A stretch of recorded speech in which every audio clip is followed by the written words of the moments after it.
ವೇದವಾಕ್ಯವನ್ನೆಲ್ಲ ಮೋದದಿ ಕನ್ನಡದಿ ಬೋಧಿಸುತ್ತ ಜನರ ವೇದಾಮತಿ ಕೆಡಿಸಿರುವ ಸಾಧು ನಿಜ ಗುರುವಿಗೆ ಮಣಿಯುವೆನೋ, ಸಾಧು ನಿಜ ಗುರುವಿಗೆ ಮಣಿಯುವೆನೋ. ನಿಜವನ್ನರಿಯಿಸುವ ಶ್ರೀ ನಿಜ ಗುಣಿಯ ಗ್ರಂಥವನ್ನು ನಿಜವಾಗಿ ಬೇಡಿ ನಿಜೋನ್ಮಾನ ಪುಳಗಿಸುವ ಸುಜನರಿಗೆ ನಿತ್ಯ ನಮಿಸುವೆನೋ, ಸುಜನರಿಗೆ ನಿತ್ಯ ನಮಿಸುವೆನೋ. ಬದ್ಧ ಜೀವರಿಗೆಲ್ಲ ಅದ್ವೈತ ಬೋಧದಿ ಸುತ್ತರನ್ನಾಗಿ ಕೈದ ಶ್ರೀ ನಡೆಸಿದ್ದ ಸಿದ್ಧರುಡರಿಗೆ ನತನವೇ, ಸಿದ್ಧರುಡರಿಗೆ ನತನವೇ. ಬಾಳ ಬಲ ವೇದಾಂತಕ್ಕೆ ಸರಿ ಬಾಳ ಗರ್ಜನೆ ಕೇಳುವ ತನಕ ಬಾಳ ಕೂಗುತ್ತಲಿರುವವೇ ಶಾಸ್ತ್ರವೆಂಬುವ ನರಿಗಳು. ಬಾಳ ಶಕ್ತಿಯ ಸಿಂಹ ಗರ್ಜನೆ ಬಾಳ ಕೇಳಿದ ಬಳಿಕ ಕೂಗವು, ಬಾಳ ಕೇಳಲು ಬೇಕು ವೇದಾಂತೆಂಬ ಶಾಸ್ತ್ರವನ್ನು.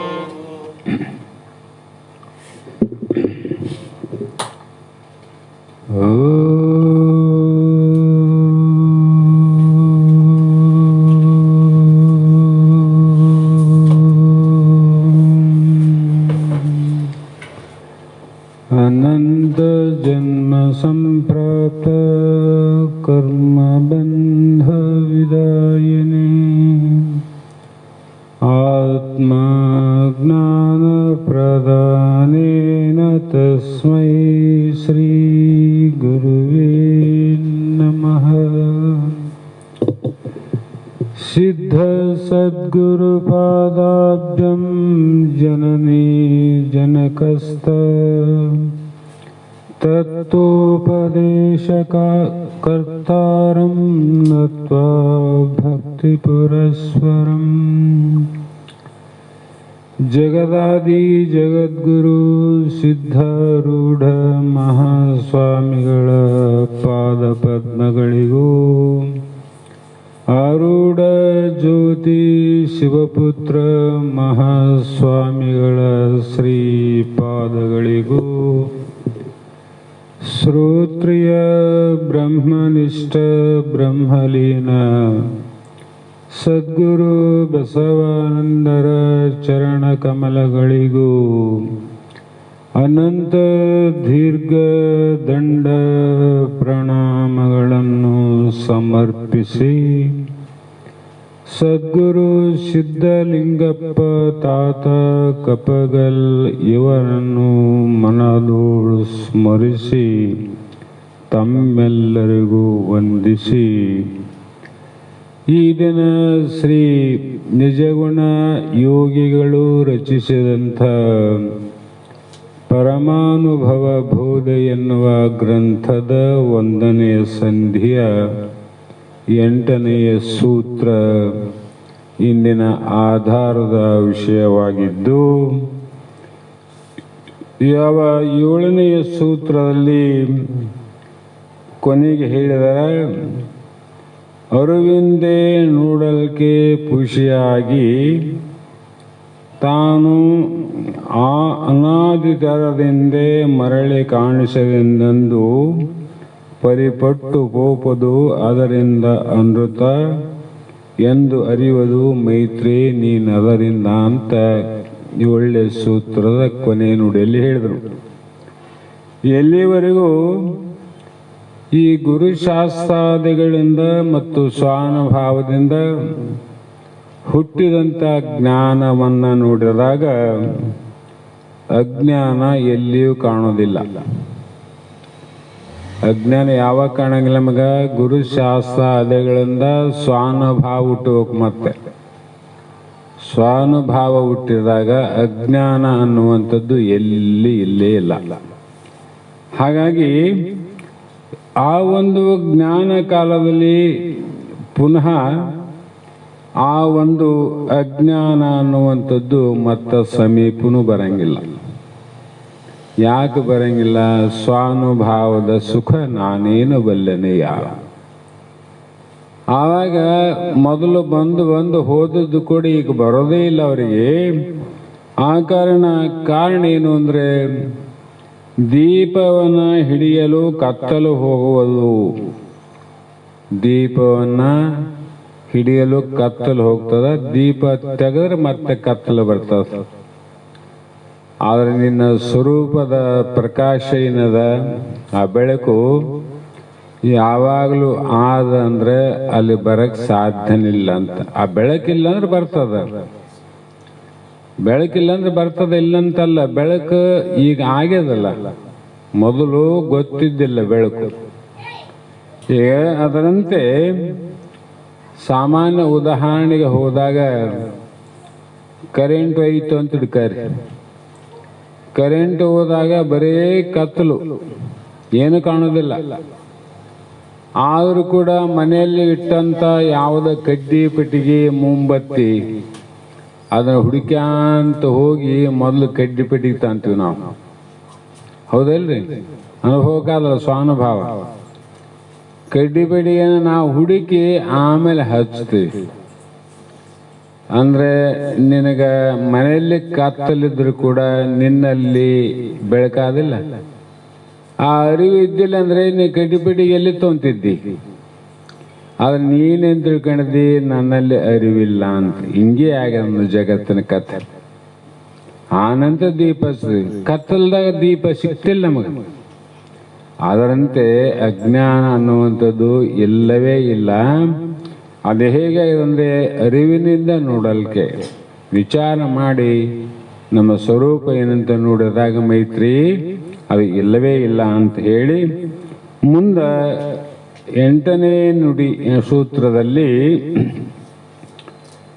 ತಿಳಿ ಮೂಲ ಪ್ರಕೃತಿಯಿಂದ ಅಹಮಾದಿ ಕಾರ್ಯ ಸಂಕುಳವಾದವೆಂದು ಹೆಂಗಳರನ್ನೇ ಅಂತ ಇಲ್ಲಿ ಹೇಳ್ತಾರೆ. ಹೆಂಗಳರನ್ನೇ ಅಂದರೆ ಸ್ತ್ರೀಯರಲ್ಲಿ ಶ್ರೇಷ್ಠವಾದವಳೆ. ಸ್ತ್ರೀಯರು ಬಹಳ ಮಂದ್ಯಾರ, ಮತ್ತು ಇನ್ನು ಪತಿವ್ರತ ಸ್ತ್ರೀಯರು ನಾರ. ಆ ಎಲ್ಲ ಸ್ತ್ರೀಯರ ಮಧ್ಯದಲ್ಲಿ ಮೈತ್ರಾದೇವಿಗೆ ಹೇಳ್ತಾರ, ನೀನು ಸ್ತ್ರೀಯರಲ್ಲಿ ಶ್ರೇಷ್ಠವಾದವಳು, ಬಹಳ ದೊಡ್ಡ ಮಟ್ಟದಲ್ಲಿ ಇಳವರು. ಅವರು ಸಾಮಾನ್ಯವಾಗಿ ಏಕದೇವ ಉಪಾಸಕರು, ಭಕ್ತ ಅಂದ್ರು. ಏಕಂದ್ರೆ ಒಬ್ಬನೇ ಗಂಡ ಅಂತ ಭಕ್ತಿಯನ್ನ ಪಾಲನೆ ಮಾಡಿದವರಿಗೆ ಪತಿವ್ರತ ಸ್ತ್ರೀಯರಂದ್ರು. ಅದೇನ್ ದೊಡ್ಡ ಮಾತಲ್ಲ, ಬಹಳ ಮಂದಿ ಸಿಗ್ತಾರೆ. ಪತಿವ್ರತೆಯರು ಜಗತ್ತಿನಲ್ಲಿ ಎಷ್ಟು ಮಂದಿ ಸಿಗ್ತಾರೆ. ಒಬ್ಬ ದೇವನೇ ಅಂತ ಆರಾಧನೆ ಮಾಡೋರು ಎಷ್ಟು ಮಂದಿ ಯಾರ. ಆದರೆ ಈ ಜಗತ್ತೇ ಆರಾಧನೆ ಮಾಡ್ತದಲ್ಲ, ಆರಾಧಿಸ್ತದಲ್ಲ, ಆ ನಿಜವಾದ ದೇವರು ಹೇಗಿದ್ದಾನಂತ ತಿಳಿಯೋಕೆ ನೀವು ಹೊಂಟಿದ್ದಲ್ಲ, ಮತ್ತು ಅವರೆಲ್ಲರಿಗಿಂತ ನೀ ಶ್ರೇಷ್ಠ ಅಲ್ಲ ನೀನು. ಅದನ್ನ ಅವರು ಹೇಗೆ ತಿಳಿತಾರ ಅಂದ್ರೆ ಅಜ್ಞಾನದಿಂದ ತಿಳಿಕೊಂಟಾರ. ಅಜ್ಞಾನದಿಂದ ಅದನ್ನೇ ನೀನು ನೋಡಕ್ ಹೊಂಟಿದ್ದಂದ್ರೆ ಹೆಂಗಳರನ್ನೇ ಶ್ರೇಷ್ಠವಾದ ಮೈತ್ರಿ. ಇಲ್ಲಿ ಮೂಲ ಪ್ರಕೃತಿಯಿಂದ ಆ ಕಲ್ಪತನಲ್ಲೇ ತೋರಿದ ಮೂಲ ಪ್ರಕೃತಿ, ಅದು ಮೊದಲನೇದ್ದು. ಕಾಮ ಮೊದಲನೇದ್ದಲ್ಲ. ಷಡ್ವೈರಿಗಳಲ್ಲಿ, ಹರಿಷಡ್ವೈರಿಗಳಲ್ಲಿ ಕಾಮ ಮೊದಲಂತೀವಿ, ಕ್ರೋಧ ಆಮೇಲೆ ಅಂತೀವಿ. ಇಲ್ಲಿ ಮೊದಲು ಯಾವುದು? ಮಹತ್ತು. ಇದೇ ಬಹಳ ಎಲ್ಲ ಕೆಲಸ ಮಾಡ್ತದ ನೋಡ್ರಿ. ಕಾಮನೇ ಮುಂದ ಗೊತ್ತದಲ್ಲ ಎಲ್ಲ ವಿಷಯ. ಕಾಮ, ಕ್ರೋಧ, ಲೋಭ, ಮೋಹ, ಮದ, ಮತ್ಸ. ಯಾಕೆ ಮೊದಲು ಕಾಮ? ಇದೇ ಇದ್ದಿಲ್ಲ ಅಂದ್ರೆ ಇವು 5 ಮಂದಿ ಇರಂಗಿಲ್ಲ. ಅವರು ಎಲ್ಲಿ ಕಾಮ ಅದ ಅಲ್ಲಿ 5 ಮಂದಿ ಕೂಡ್ತಾರ. ಎಲ್ಲಿ ನಿಷ್ಕಾಮ ಅದ ಇವ್ರು ಕೂಡಂಗಿಲ್ಲ, ಇವರು ಬೇರೆ ಆತಾರ. ಎಲ್ಲಿವರೆಗೂ ಇವರು ಬೇರೆ ಬೇರೆ ಆಗೋದಿಲ್ಲೋ ಅಲ್ಲಿವರೆಗೂ ನಾವು ಅವರನ್ನು ಸೋಲಿಸಲಿಕ್ಕೆ ಆಗೋದಿಲ್ಲ. ಯಾಕಂದ್ರೆ ಅವ್ರು 6 ಮಂದಿ ಯಾರ, ನೀವು ಒಬ್ಬನ ಅದು ಹೆಂಗೆ ಸೋಲಿಸ್ತಿ? ಅದಕ್ಕೆ ಒಬ್ಬೊಬ್ಬರನ್ನ ಬೇರೆ ಬೇರೆ ಬೇರೆ ಮಾಡಿದ್ರೆ ಸೋಲಿಸ್ಬೋದು. ಯಾಕಂದ್ರೆ ಅವನೊಬ್ಬನ ನೀನೊಬ್ಬನ. ಅದರಂತೆ ಕಾರಣ ಯಾವುದು? ಕಾಮ. ಅದರಂಗ ಪ್ರಕೃತಿಯಲ್ಲಿ ಮೂಲ ಕಾರಣ ಯಾವುದು? ಮಹತ್ ಅಂತ. ಆ ಕಾಮದಿಂದ ಹೇಗೆ ಹುಟ್ಟಿದವೆಲ್ಲ ಈ ಮಹತ್ತಿನಿಂದ ಮುಂದೆಲ್ಲ ಹುಡ್ತಾವ ನೋಡ್ರಿ, ಮುಂದೆಲ್ಲ ಹುಡ್ತಾವ. ಹಾಗಾಗಿ ಅದು ಮುಂದೆ ಏನಾಯಿತು ಅಂದರೆ ಅಹಂಕಾರಾದಿಗಳ ಕಾರ್ಯ ಆಗ್ತದ. ಅಹಂಕಾರ ಮೂರಾವಲ್ಲ ಮುಂದೆ ಹೇಳ್ತಾರೆ. ಹೀಗೆ ಮೊದಲಾದ ಕಾರ್ಯಗಳು ಹುಟ್ಟಿಗೆ ಅಂತ ಹೋದು ನೋಡಮ್ಮ. ಕಾಮ ಹುಟ್ಟಿದ ಮೇಲೆ ಎಲ್ಲ ಹೆಂಗ ಹುಟ್ಟಿಗೆ ಅಂತದವು. ಇಲ್ಲಿ ಮಹತ್ ಅನ್ನೋದು ಹುಟ್ಟಿದಾಗ ಅವು ಮುಂದೆ ಏನೇನು ಹುಟ್ಟಿದವು ಅಂತ ನಿನಗೆ ಹೇಳ್ತೀನಿ ಅಂತ ಹೇಳ್ತಾರೆ ಅವರು. ಅದು ತಾನು ಅನಾದಿ ತೋರ್ಪದರಿಂದ ಘಟದ ಓಲು ಅದು ಪುಷಿ ಕಲ್ಪಿತ ಆತ್ಮಕನಲ್ಲಿ ಒದವಿದ ವಿಕೃತಿ ತಾನು ಅಹುದಾಗಿ ಕೆಡುವುದಂ ಅಂತದು ಮೂಲ ಪ್ರಕೃತಿ ಅಖಿಲ ಬೀಜವೆನಿಸುವುದು. ಬೀಜ ಆಯ್ತಲ್ಲ. ಹೇಗೆ ಅಂದರೆ ಕಲ್ಪಿತ ಪುರುಷನಲ್ಲಿ ಮೊದಲು ಹೇಳಿಲ್ಲ. ಕಲ್ಪಿತ ಅಂದರೆ ಈ ಕಡೆ ತಾವು ನಿಮ್ಮ ಸ್ವರೂಪದಲ್ಲಿ ಅಲ್ಲ. ಅದು ನಿಮ್ಮ ಸ್ವರೂಪದಲ್ಲಿ ಏನೇನಿಲ್ಲ. ಯಾಕೆ ಎಲ್ಲ ಪರಬ್ರಹ್ಮ ಸ್ವರೂಪ ಅಂತ ಹೇಳ್ಬಿಟ್ರಲ್ಲ. ಹಾಗಾಗಿ ಅದು ಆ ಮೂಲ ಪ್ರಕೃತಿಯು ಅನಾದಿ ತೋರ್ಪದರಿಂದ ಅದು ಹೇಗಿದೆ ಅನಾದಿ ಅಂದ್ರು. ಅನಾದಿ ತೋರ್ಪದರಿಂದ ಅದು ಈಗ ಹುಟ್ಟಿದ್ದಂತಲ್ಲ. ಈ ವರ್ಷ ಬೆಳೆದ ಭತ್ತ, ಈ ವರ್ಷ ಬೆಳೆದ ಹೆಸರು ಶೇಂಗದಂತಲ್ಲ. ಅನಾದಿ ಅಂದ್ರೆ ಅದು ಲೆಕ್ಕೆಲ್ಲ. ಉತ್ಪತ್ತಿ ಯಾವಾಗ ಆಗೋದು ಗೊತ್ತಿಲ್ಲ ಅಂತ. ಉತ್ಪತ್ತಿ ಯಾವಾಗ ಆಗೋದು ಗೊತ್ತಿಲ್ಲ. ಸಾಮಾನ್ಯವಾಗಿ ಈಗ ನಾವು ತೊಗರಿ ಬಿತ್ತೀವಿ, ಜೋಳ ಬಿತ್ತೀವಲ್ಲ. ಆ ಜೋಳ ತೊಗರಿ ಕಾಳಲ್ಲ ಬೀಜ, ಅವು ಯಾವಾಗ ಉತ್ಪತ್ತಿ ಆಗ್ಯಾವ? ಸ್ವಲ್ಪ ನೀವೇ ನೋಡ್ರಿ, ಹಿಂದಿರ್ತೀರಿ. ಯಾವಾಗ ಉತ್ಪತ್ತಿ ಆಗ್ಯದ? ಅನಾದಿ ಕಾಲದಿಂದ ಬಂದುವವು. ಅದು ಈಗ ಹುಟ್ಟಿದವಲ್ಲವು. ನಮ್ಗನಿಸ್ತದ ಹೊಸ ಜೋಳ ಬಂದು ನೋಡ್ರಿ, ಹಳೆ ಜೋಳ ಹೋದು ನೋಡ್ರಿ, ಹೊಸ ಜೋಳ ಬಂದು. ಹೊಸ ಬೆಳೆ ಬರ್ತಾವ, ಹಳೆ ಬೆಳೆ ಹೋಗ್ತಾವ. ಆ ಬೀಜ ಹಳೆವಲ್ಲ ನಾವು. ಅದರಂತೆ ಈ ಒಂದು ಉತ್ಪತ್ತಿ ಇಲ್ಲದ ಹುಟ್ಟೇ ಇಲ್ಲ ಅಂತ ಆಗಿ ತೋರ್ತದ. ತೋರಿದ್ರು ಕೂಡ ಅದು ಹೇಗೆ ಅಂದ್ರೆ ಘಟದ ಓಲಂದ್ರು. ಘಟ ಅಂದ್ರೆ ಕೊಡದ ರೀತಿ ಆಗಿರುವುದರಿಂದ ಘಟದಂತೆ ತೋರಿದರೂ ಕೂಡ ಅದು ಸುಳ್ಳಾಗಿದೆ. ತೋರ್ತದಲ್ಲ, ಸುಳ್ಳಾದಿಲ್ಲ. ಏನು ಸುಳ್ಳಾಯ್ತು? ಈಗ ಜೋಳದ ಬೀಜ ತಗೊಂಡಿ ನಾವು ದೃಷ್ಟಾಂತಕ್ಕೆ, ತೊಗರಿ ಬೀಜ ತಾಂಡಿ. ಅದರಲ್ಲಿ ಬೀಜದಲ್ಲಿ ಇರುವಂತ ಏನು ಅನಾದಿ ಮೂಲ ಅದ ಅದು ಸುಳ್ಳಾಗಿಲ್ಲ. ಮಧ್ಯದಲ್ಲಿ ತೋರದ ದಂಟು ತೊಗರಿ ಗಿಡ ಏನದ ಅವು ಸುಳ್ಳಾದ ನೋಡ್ರಿ. ಬೀಜ ಆದಲ್ಲಿ ಕೊನೆಗೆ ಮತ್ತೆ ಬೇರೆ ಬರಂಗಿದ ತೊಗರಿ ಹಾಕ್ಬಿಡ್ತಿದ್ರು, ತೊಗರಿ ಬೀಜ. ಆದ್ರೆ ಮಧ್ಯದಲ್ಲಿ ಏನ್ ತೋರ್ತದ ಅದು ಸುಳ್ಳಾದ. ಅದಕ್ಕೆ ಮಹಾತ್ಮರು ವಿಚಾರ ಮಾಡ್ಯಾರ, ಆದಿಯಲ್ಲಿ ಏನು ಇರುವುದು ಅಂತ್ಯದಲ್ಲಿ ಅದೇ ಇರುವುದು, ಅದು ಮಾತ್ರ ಸತ್ಯ ಅಂತ. ಸತ್ಯ ಮಿಥ್ಯ ವಿಚಾರ ಮಾಡಿದ್ರೆ ಆದಿಯಲ್ಲಿ ಏನದ? ತೊಗರಿ ಬೀಜ, ಜೋಳದ ಬೀಜ ಅದ. ಮಧ್ಯದಲ್ಲಿ ದಂಟು ತೊಗರಿ ಗಿಡ ಅನ್ನುವಂಥದ್ದು ಸುಳ್ಳಾದ. ಅಂತ್ಯದಲ್ಲಿ ಏನದ?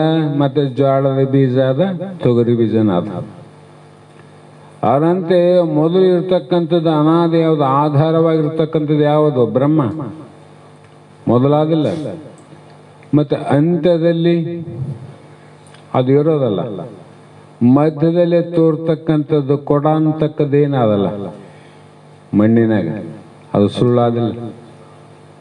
ಯಾಕಂದ್ರೆ ಉಪಾದಾನ ಕಾರಣ ಮಣ್ಣು ಮೊದಲು ಆದ, ಮತ್ತೆ ಕೊಡ ಅಂತಕ್ಕಂಥ ಹೊಡೆದ ಧೂಳಾದ ಮೇಲೂ ಅದು ಮಣ್ಣಾದ. ಮಧ್ಯಕಾಲದಲ್ಲಿ ತೋರಿದಂಥ ಕೊಡ ಅನ್ನುವಂಥದ್ದು ಉಪಾಧಿ ಹೋಯಿತು ವಿನಃ ಆದಿ ಅಂತ್ಯ ಆದಿಲ್ಲ. ಮೊದಲು ಆದಿ ಮಣ್ಣಾದ, ಅಂತ್ಯದಲ್ಲಿ ಮಣ್ಣಾದ. ಅದರಂತೆ ಇವೆಲ್ಲಿ ಹುಟ್ಟಿದವು ಅಂದರೆ ಕುಂಬಾರನ ಕಲ್ಪನೆಯಲ್ಲಿ. ಕೊಡ ಎಲ್ಲಿ ಹುಟ್ಟ್ಯದ? ಕುಂಬಾರನ ಕಲ್ಪನೆಯಲ್ಲಿ. ಯಾವ ಭ್ರಾಂತಿಯ ಕಲ್ಪನೆಯಲ್ಲಿ ಕಳ್ಳ ಹುಟ್ಟಿದಂಗೆ ಕುಂಬಾರನ ಕಲ್ಪನೆಯಲ್ಲಿ ಘಟ ಅಂತದ್ದು ಹುಟ್ಟ್ಯದ. ಅದರಂತೆ ಇದು ಬ್ರಹ್ಮದಂತೆ ಅನಾದಿಯಾಗಿ ಕಾಣ್ತದೆ. ಬ್ರಹ್ಮ ಅಂದ್ರೆ ಅನಾದಿ. ಇಲ್ಲಿ 5 6 ಅನಾದಿ. ಒಂದು ಅನಾದಿ, ಉಳಿದು 5 ಶಾಂತ ಅನಾದಿ. ಅನಾದಿ ಅಂತ ಅನ್ನುವ ಅನಂತ ಅನಾದಿ ಬೇರೆ, ಶಾಂತ ಅನಾದಿ ಬೇರೆ. ಅನಂತ ಅನಾದಿ ಪರಬ್ರಹ್ಮ ಒಂದೇ.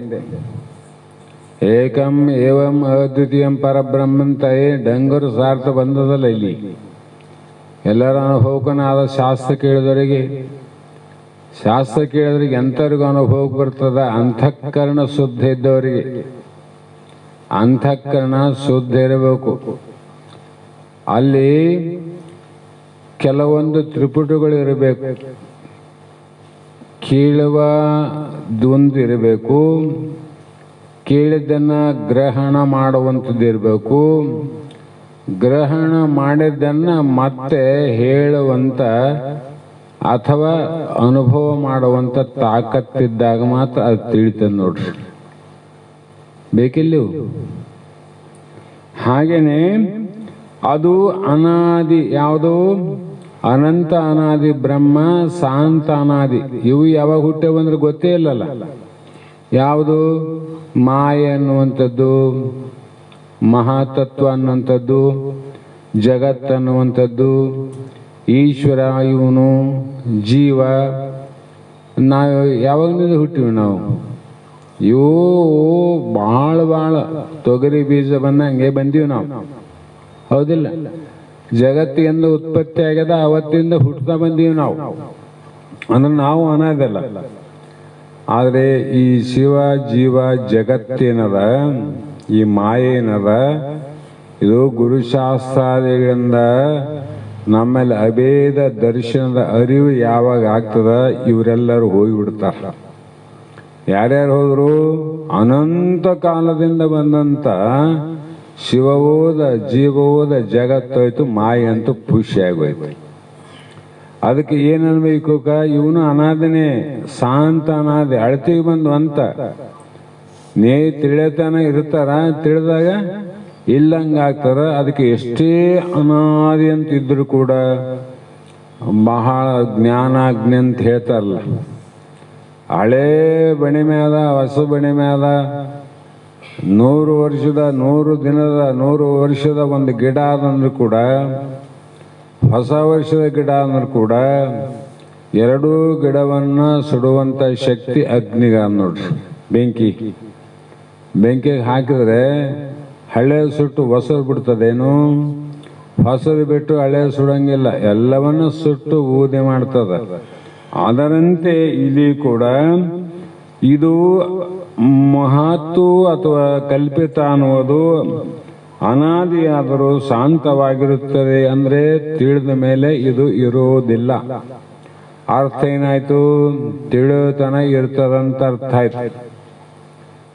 ತಿಳಿತನ ಇರ್ತದ ಅಂತ ಅರ್ಥ ಮಾಡಿಕೊಂಡು ಇನ್ನೂ ನಾವು ತಿಳಿದೋ ಇಲ್ಲ ಸರಿಗೆ, ಅಥವಾ ಸರಿ ತಿಳಿದ ಮೇಲೆ ಇದು ಹೋಗ್ತದಂತ ಅರ್ಥ ಮಾಡ್ಬೇಕಲ್ಲ. ಇನ್ನ ಅವು ಏನಂತ ಗೊತ್ತಿಲ್ಲ, ಆಗಲೇ ನಮಗೆ ಎಲ್ಲ ತಿಳಿದದಂತ ಅನ್ನುವುದು ಇದು ನಮ್ಮದೊಂದು ಭ್ರಮೆ.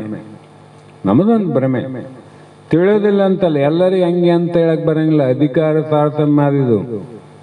ಇಲ್ಲಿ ವಿದ್ಯಾವಂತಿಗೆ ಬಹಳ ತಿಳಿತದ, ಶ್ರೀಮಂತಿಗೆ ಬಹಳ ಜಲ್ದಿ ತಿಳಿತದ. ಆಮೇಲೆ ಇನ್ನೊಬ್ಬನಿಗೆ ಬೇಗ ತಿಳಿತದ ಅಂತೇನಿಲ್ಲ. ಯಾರಿಗೆ ಅಂತಃಕರಣಗಳೇನಾವ, ಪರಿಶುದ್ಧ ಅಂತಃಕರಣ, ಈ ಮನಸ್ಸು ಏನ ಒಳಗಾವಲ್ಲ ಅಂತಃಕರಣ, ಮನ ಬುದ್ಧಿ ಚಿತ್ತ ಅಹಂಕಾರ, ಯಾವಾಗ ಪರಿಶುದ್ಧ ಆಗ್ತದ ಅದನ್ನ ಮೊನ್ನೆನೆ ಹೇಳಿನಿ, ಅದು ಸುಟ್ಟ ಗಡಿಯಲ್ಲಿ ನೀರು ತುಂಬಿದಂತೆ. ಆ ಕರ್ಣದಲ್ಲಿ ಗುರುಗಳ ವಾಕ್ಯ ಅನ್ನುವಂಥದ್ದು ಹೋದ ತಕ್ಷಣ ಏನಾಗ್ತಂದ್ರೆ ಅಲ್ಲಿ ಒಂದು ಯಾವ ತುಮ್ಕ ಅಂತ ಬರ್ತಾ ಆನಂದ ಆಗ್ತದೆ.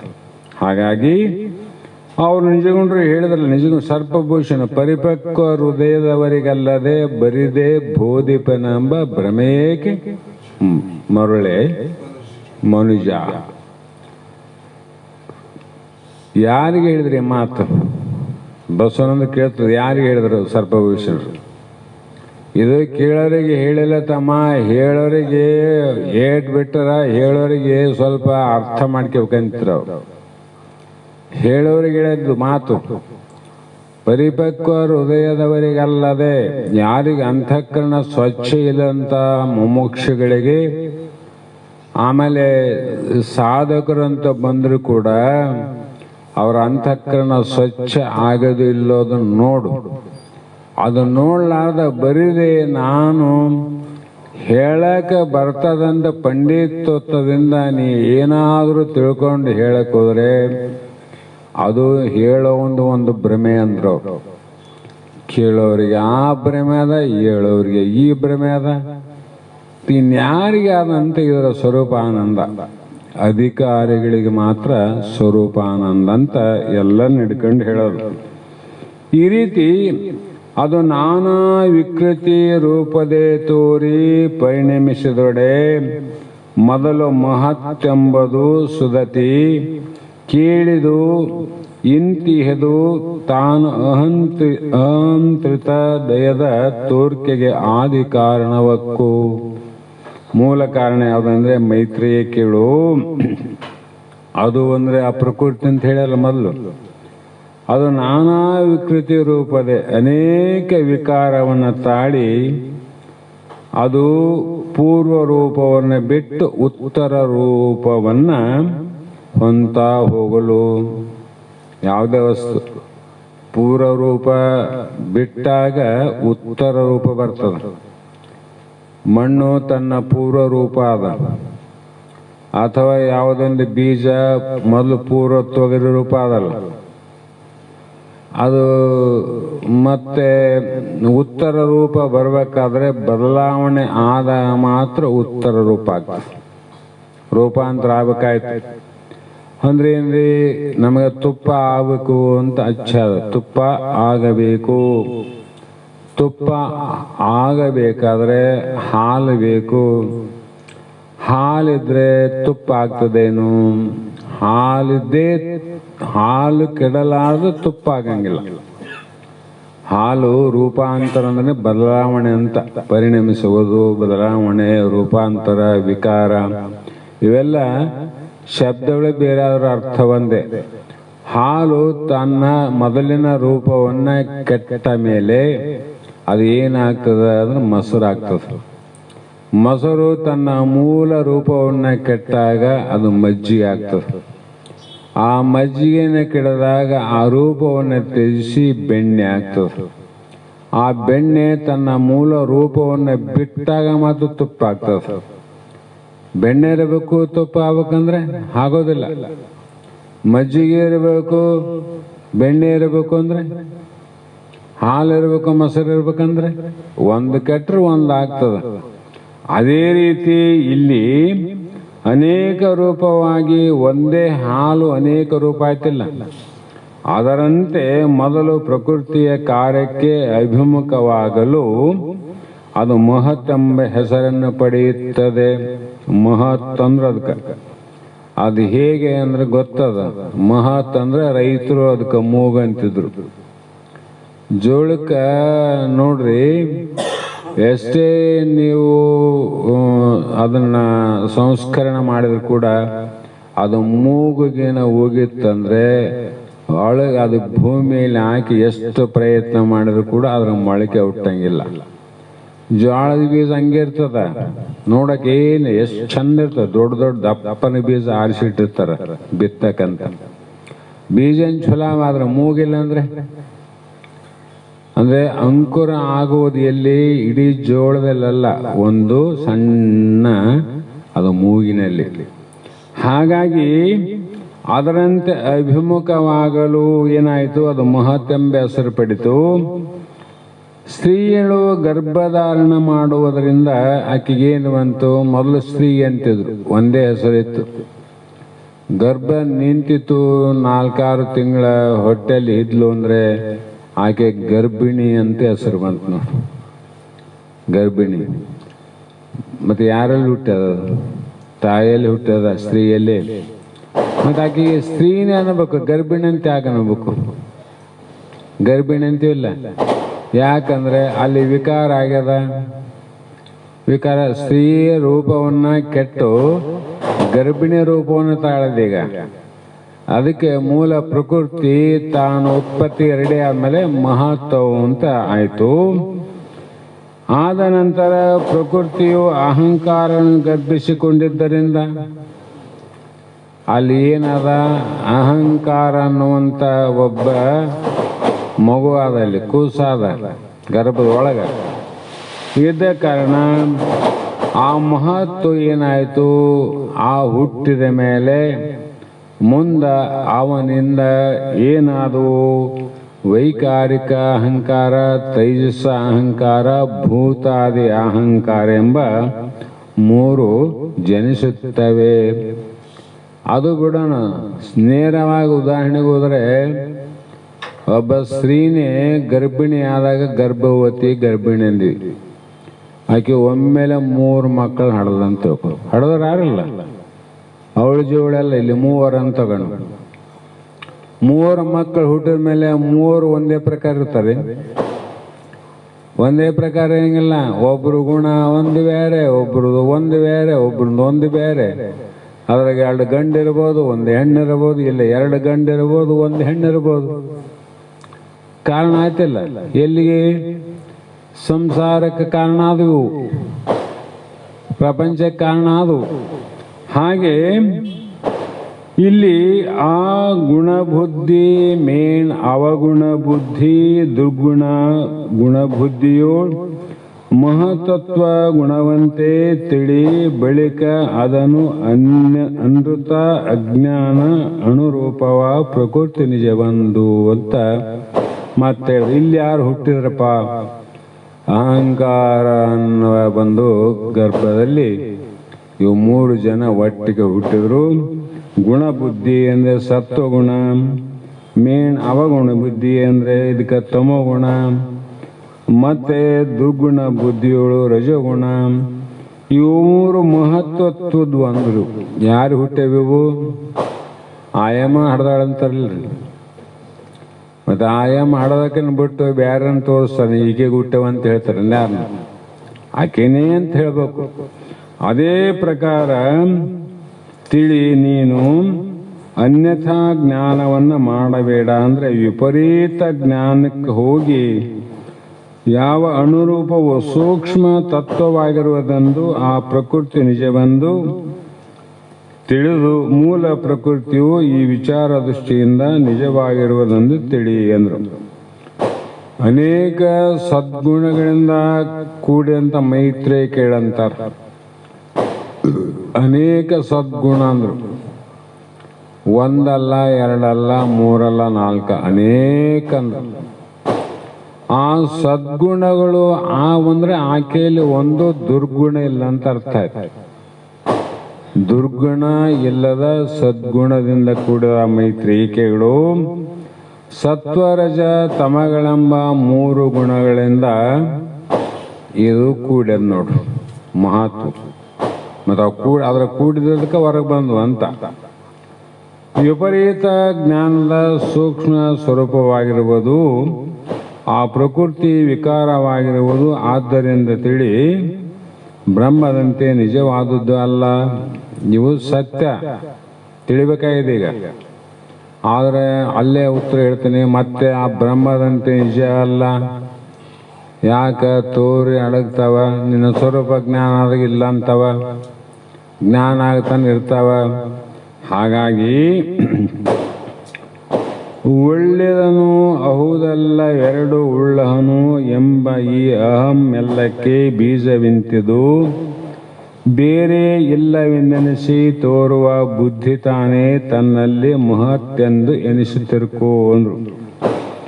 ಒಳ್ಳೆಯದನು ಅಂದರೆ ಸತ್ವಗುಣ, ಒಳ್ಳೆಯದನು ಅಲ್ಲ ಅಂದರೆ ತಮಗುಣ. ನೀವು ತಮಗುಣದ ಬೇರೆ ನೋಡ್ರ ಒಂದು. ಹೀಗೆ 3 ಗುಣಗಳಿಂದ ಕೂಡಿರುವುದೇ ಅಹಂಕಾರ. 3 ಮಕ್ಕಳು ತಂದೆ, 3 ಮಕ್ಕಳು ತಾಯಿ ಅಂತೀವಿಲ್ಲ, ತಾಯಿನೇ ಕಾರಣ ಅಂತ. ಈ ಅಹಂಕಾರವೇ ಸರ್ವ ಜಗತ್ತಿಗೆ ಮೂಲ ಕಾರಣವಾಗಿರುವುದು, ಇಡೀ ಜಗತ್ತಿಗೆ ಬೀಜ ಅಂತ. ಇಂಥ ಅಹಂಕಾರವು ಬೇರೆ ಇಲ್ಲ, ಇದರ ಸ್ವರೂಪವಾಗಿ ಇರುವುದೆಂದು ತಿಳಿದಿರುವ ಬುದ್ಧಿ ಮಹತ್ತು ಎಂದು ಹೇಳಿಸಿಕೊಳ್ಳುವುದು. ಮಹತ್ ಬುದ್ಧಿಗೆ ಬಂತು ನೋಡಿ, ಈಗ ಬುದ್ಧಿಗೆ ಬಂತು. ಈ ಅಹಂಕಾರವನ್ನು ಗರ್ಭೀಕರಿಸಿಕೊಂಡಿರುವುದೆಂಬ ಭಾವ. ಅದಕ್ಕೆ ಹೇಳ್ತಾನಲ್ಲ ಅವನು, ನಾನೇ ಇದ್ನೋ ಮರೆ, ನಾ ಇದ್ದಿಲ್ಲ ಅಂದ್ರೆ ಏನೇನು ಆತಿತ್ತು, ನಾನೇ ಇದು ಚಲೋ ನೋಡು, ಇದು ಹಿಂಗಾದಂತ ನಾನೇ ನಿಶ್ಚಯ ಮಾಡಿದೆ, ನಾನೇ ನಿರ್ಣಯ ಮಾಡಂತ ಹೇಳ್ತಾನ. ಅವರು ಬುದ್ಧಿಯ ಗುಣಧರ್ಮವನ್ನು ತನ್ನ ಮೇಲೆ ಹಾಕೊಂಡವ್ರು. ಅದ್ನಿಂದ ಏನಿದು ತ್ರಿಗುಣರಹಿತನಾದ ಆತ್ಮನೇನಿದ್ದಿ. ಅದಕ್ಕೆ ಆ ಒಂದು ಮಹತ್ತತ್ವದ ಸ್ವರೂಪವನ್ನೇ ಮುಂದ ಈ ಪದ್ಯದಲ್ಲಿ ಏನು ಮಾಡ್ತಾರಂದ್ರೆ ವಿವರವಾಗಿ ಅಂದ್ರೆ ವಿಸ್ತಾರವಾಗಿ ಹೇಳಬೇಕಂತ ಪ್ರಯತ್ನವನ್ನು ಮಾಡ್ತಾರೆ. ಅದರಿಂದ ಅಹಂ ತ್ರೀತಯದ ತೋರ್ಕೆ ಎಪ್ಪದು ಅಂತದು ಸಾತ್ವಿಕಾದಿ ಗುಣಗಳ ಉದಯಕ್ಕೆ ಹೇತು. ಅದು ಅನ್ಯಥಾ ಜ್ಞಾನದ ಪದ ಆದಿ ಬೀಜ ಈ ತ್ರೈಜಗಕ್ಕೆ ಎಂದ್ರು. ಈ ಮಹತ್ವದಿಂದಲೇ ಮಹತ್ತತ್ವದಿಂದಲೇ ಮುಂದೆ ಹೇಳುವಂತ ಅನೇಕ ಅಹಂಕಾರ, ವೈಕಾರಿಕ ಅಹಂಕಾರ, ತೈಜಸ ಭೂತ, ಅದನ್ನೆಲ್ಲ ಇವು ಏನು ಮಾಡುವು ಅಂದ್ರೆ ಸತ್ವಗುಣ, ರಜಗುಣ, ತಮೋಗುಣವನ್ನು ಒಳಗೆ ಇಟ್ಕೊಂಡವು. ಅವುಗಳಿಂದ ಏನೇನಾಯ್ತು ಅಂದ್ರೆ ಒಬ್ಬನು ಡಾಕ್ಟರ್ ಆದ, ಒಬ್ಬನು ವಕೀಲ ಆದ, ಒಬ್ಬನು ಇಂಜಿನಿಯರ್ ಆದ. ಹಾಗಾರಲ್ಲ 3 ಮಕ್ಕಳು ಏನು ಮಾಡ್ತಂದ್ರೆ ಒಬ್ಬನ ಡಾಕ್ಟರ್ ಆಗ್ಯಾನ, ಒಬ್ಬ ವಕೀಲನ, ಒಬ್ಬ ಇಂಜಿನಿಯರ ಅಂತೀವಲ್ಲ. ಅದ್ರಂಗ ಇವು ಯಾರ್ಯಾರು ಏನೇನು ಮಾಡ್ತಾರ ಅನ್ನೋದನ್ನ ಹೇಳ್ತಾರೆ. ಯಾವ್ಯಾವು ಅಂದ್ರೆ ಮೊದಲು ವೈಕಾರಿಕ, ಅದರಿಂದ ತೈಜಸ, ಅದರಿಂದ ಭೂತಾದಿ ಎನಿಸುವ ಒದವಿದ ಪೆಸರು ಪಡೆದ 3 ಅಹಂಕೃತಿ ಉದಯಿಸಿ ತೋರ್ಪವು ಆ ಕ್ರಮದಿಂದೆ. ಹೌದು, ಮೊದಲು 3 6 ಸರಿ ನಿನ್ನ ಮಕ್ಕಳೇ. ಮೊದಲು ಹುಟ್ಟಿದವನು ಯಾರು? ಮೊದಲು ಹುಟ್ಟಿದವನು ಯಾರು ಅಂದ್ರೆ ಇಲ್ಲಿ ವೈಕಾರಿಕ, ಅವನ ಹೆಸರು. ಮತ್ತು ಆಮೇಲೆ ಮಧ್ಯದಾಗ ಹುಟ್ಟಿದವನು 2ನೇದವನು ತೈಜಸ, 3ನೇದು ಯಾವುದು ಭೂತಾದಿ. ಅವಕ್ಕೊಂದು ಮಕ್ಕಳಿಗೆ ಹೆಸರು ಇಟ್ಟಂಗಂತ ಪ್ರಕೃತಿ ಹೆಸರಿವು ಇಟ್ಟು ಒದವಿದ ಹೆಸರು ಪಡೆದು. ಎಂತ ಒದವಿಂದ್ರೆ ಚೆನ್ನಾಗಿ ಪ್ರಾಪ್ತಿಗಳಾದ ಹೆಸರು ಒಂದು. ಈ ಹೆಸರುಗಳನ್ನ ನಾವು ಹುಟ್ಟಿದ ಯಾವ ಗಳಿಗೆಯನ್ನ, ನಕ್ಷತ್ರವನ್ನ, ತಿಥಿಗಳನ್ನು ನೋಡಿ ಇಟ್ಟಂತೆ ಹೆಸರಲ್ಲ. ಯಾರಿಟ್ಟ ಹೆಸರು? ನಮಗೆ ಒಂದು ಹೆಸರು ಇಡಬೇಕಾದ್ರೆ ಏಸು ಮಂದಿನ ಕೇಳ್ತೀವಿ.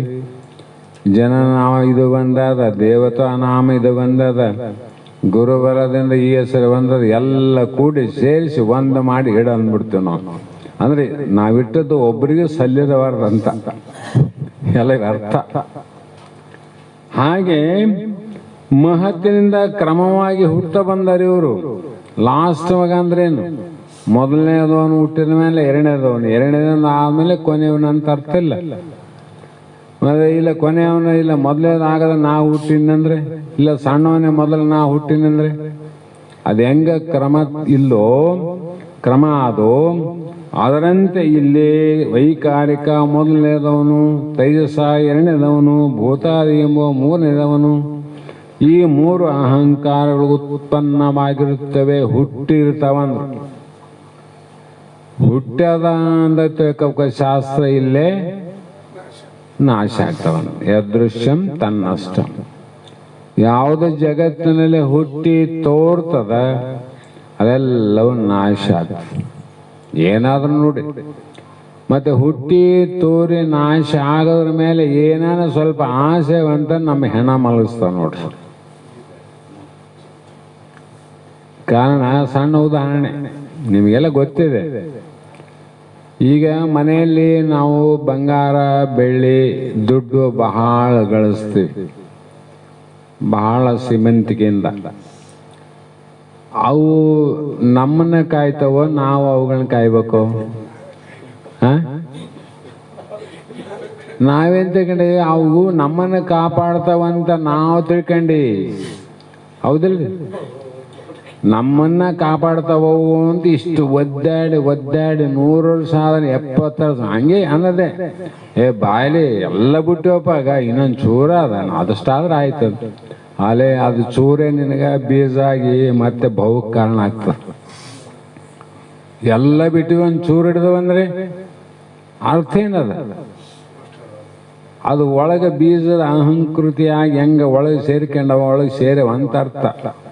ಹಾಗಾಗಿ ಇಲ್ಲಿ ಏನು ಆಗ್ತದಂದ್ರೆ ನಾವು ಅವುಗಳನ್ನೇ ಕಾಯಬೇಕು ವಿನ ಅವು ನಮ್ಮನ್ನೇ ಕಾಯಂಗಿಲ್ಲ, ರಕ್ಷಣೆ ಮಾಡಂಗಿಲ್ಲ. ಆದ್ರೆ ಇನ್ನೊಬ್ಬರ ಈಗ ಮೈತ್ರಾದೇವಿ ವಿಷಯ ಬಂದದಲ್ಲ, ಆಕೆ ಕಾತ್ಯಾಯನಿ ಮೈತ್ರಿ ಇದ್ದಾಗ ಯಜ್ಞಾಲ್ಕ ಮಹರ್ಷಿಗಳು ಸಾಕು ನಿನ್ನ ಮದುವೆ ಆದೆ, ಮೊದಲು ಕಾತ್ಯಾಯನಿ ಮದುವೆ ಆಗೀನಿ, ಈ ಪ್ರಪಂಚ ಸಂಸಾರ ಎಂಬುದು ಎಷ್ಟು ಸುಖ ಅಂತ ಗೊತ್ತದ, ಅದಕ್ಕೆ ನಾ ಹೋತೀನಿ ಅಂದ. ಅವನ ಮೊದಲೇ ಗೊತ್ತಿತ್ತು ಇದು ಸೂಕ್ಷ್ಮ ತಿಳ್ಕರಿ. ಯಾವ ಮೈತ್ರಾದೇವಿ ಯಜ್ಞವಲ್ಕನ ಮದುವೆ ಆಗುವಾಗ ನನಗೆ ಇದನ್ನೇ ಹೇಳಬೇಕು, ಆನಂದದ ವಿಷಯನೇ ಹೇಳಬೇಕಂತ ಹೇಳಿದ್ಲಲ್ಲ, ಬಹಳ ದಿನ ಆದರೂ ಆಕೆ ಕೂಡ ಕೇಳಲ್ಲ, ಋಷಿಗಳು ಬತ್ತೆಗಿದ್ರು. ಅದಕ್ಕೆ ಒಂದು ದಿನ ಉಪಾಯ ಮಾಡಿ ಹೇಳ್ದ, ನಾನಂತೂ ಪ್ರಪಂಚ ಸಂಸಾರ ಎಲ್ಲ ನೋಡಿನಿ ಮೈತ್ರಿ ಕಾತ್ಯಾಯಿನಿ, ಅದಕ್ಕೆ ನಾನು ಗಳಿಸಿದಂಥ ಹಣ ಸಂಪತ್ತಿ ಎಲ್ಲದ ಅದನ್ನ ನೀವು ಹಂಚಿಕೊಂಡು ನೀವರ್ರಿ ಅಂತ ಹೇಳ್ದ. ಆವಾಗ ಈಗ ಗೊತ್ತಾಯ್ತು, ಇದನ್ನ ನಮಗೆ ಕೊಡ್ತೀರಿ, ಹೌದು, ನೀವೆಲ್ಲಿಗೆ ಹೋಗ್ತೀರಿ? ನಾ ಆನಂದಕ್ಕಾಗಿ. ಮತ್ತೆ ನಾನು ಆನಂದಕ್ಕಾಗಿ ನಿನ್ನ ಮದುವೆ ಆಗಿನಂತ ಆಕೆಗೆ ಆವಾಗ ಗೊತ್ತಾಯ್ತು ನೋಡಿ, ಎಷ್ಟು ಮರುವು ಮಾಡ್ತದ. ವಿಚಾರ ಸೂಕ್ಷ್ಮ ಮಾಡ್ಬೇಕಾಯ್ತು ನಾವು. ಅದಕ್ಕೋಸ್ಕರ ಅಂತಾನೆ ಎಷ್ಟೋ ವರಗಳನ್ನ ತ್ಯಾಗ ಮಾಡಿ ಇಂಥವನೇ ಪತಿ ಆಗ್ಬೇಕಂತ ಸ್ವೀಕಾರ ಮಾಡಿ ಮದುವೆ ಆದಕ್ಕಿಗೆ ಸುಮ್ಮನೆ ಅಂತ ಸಂಸಾರ ಮಾಡಿಲ್ಲ ಅವರು, ನಿಷ್ಕಾಮದಿಂದಿದ್ರೆ ಮದುವೆ ಆಯ್ತು. ಕೊನೆ ಯಜ್ಞವಲ್ಕ ಎಚ್ಚರ ಮಾಡೋಕ್ಕೋಸ್ಕರ ಈ ನಾಟಕ ಮಾಡಿದ, ನೀ ತಗೊಂತ. ಮತ್ತೆ ಆನಂದ ಇದ್ರಾಗ ಆದ ಅಂತಂದ್ರೆ ಇದು ನಮ್ಗ ನೀವು ಕೊಡಬಾರ್ದಾಗಿತ್ತು. ಯಾಕಂದ್ರೆ ನೀವೇ ಹೇಳ್ತಾರಲ್ಲ, ಆನಂದಕ್ಕಾಗಿ ನಾ ಹೋಗ್ತೀನಿ ಇವನ್ ತಗೋರಂದ್ರೆ ನೀನು ಕೊಡ್ತಕ್ಕಂಥ ಬಂಗಾರ ಬೆಳ್ಳಿ ವಜ್ರ ವಿಡಿಯೋರ ಆನಂದದಲ್ಲಿ ಇಲ್ಲ ಅಂತ ಅರ್ಥ ಆಯ್ತು. ಅದಕ್ಕೆ ಇವುಗಳ ಅವಶ್ಯಕತೆ ನಮಗಿಲ್ಲ, ನಮಗನ ಆನಂದ ಬೇಕಾಗ್ಯದಲ್ಲ.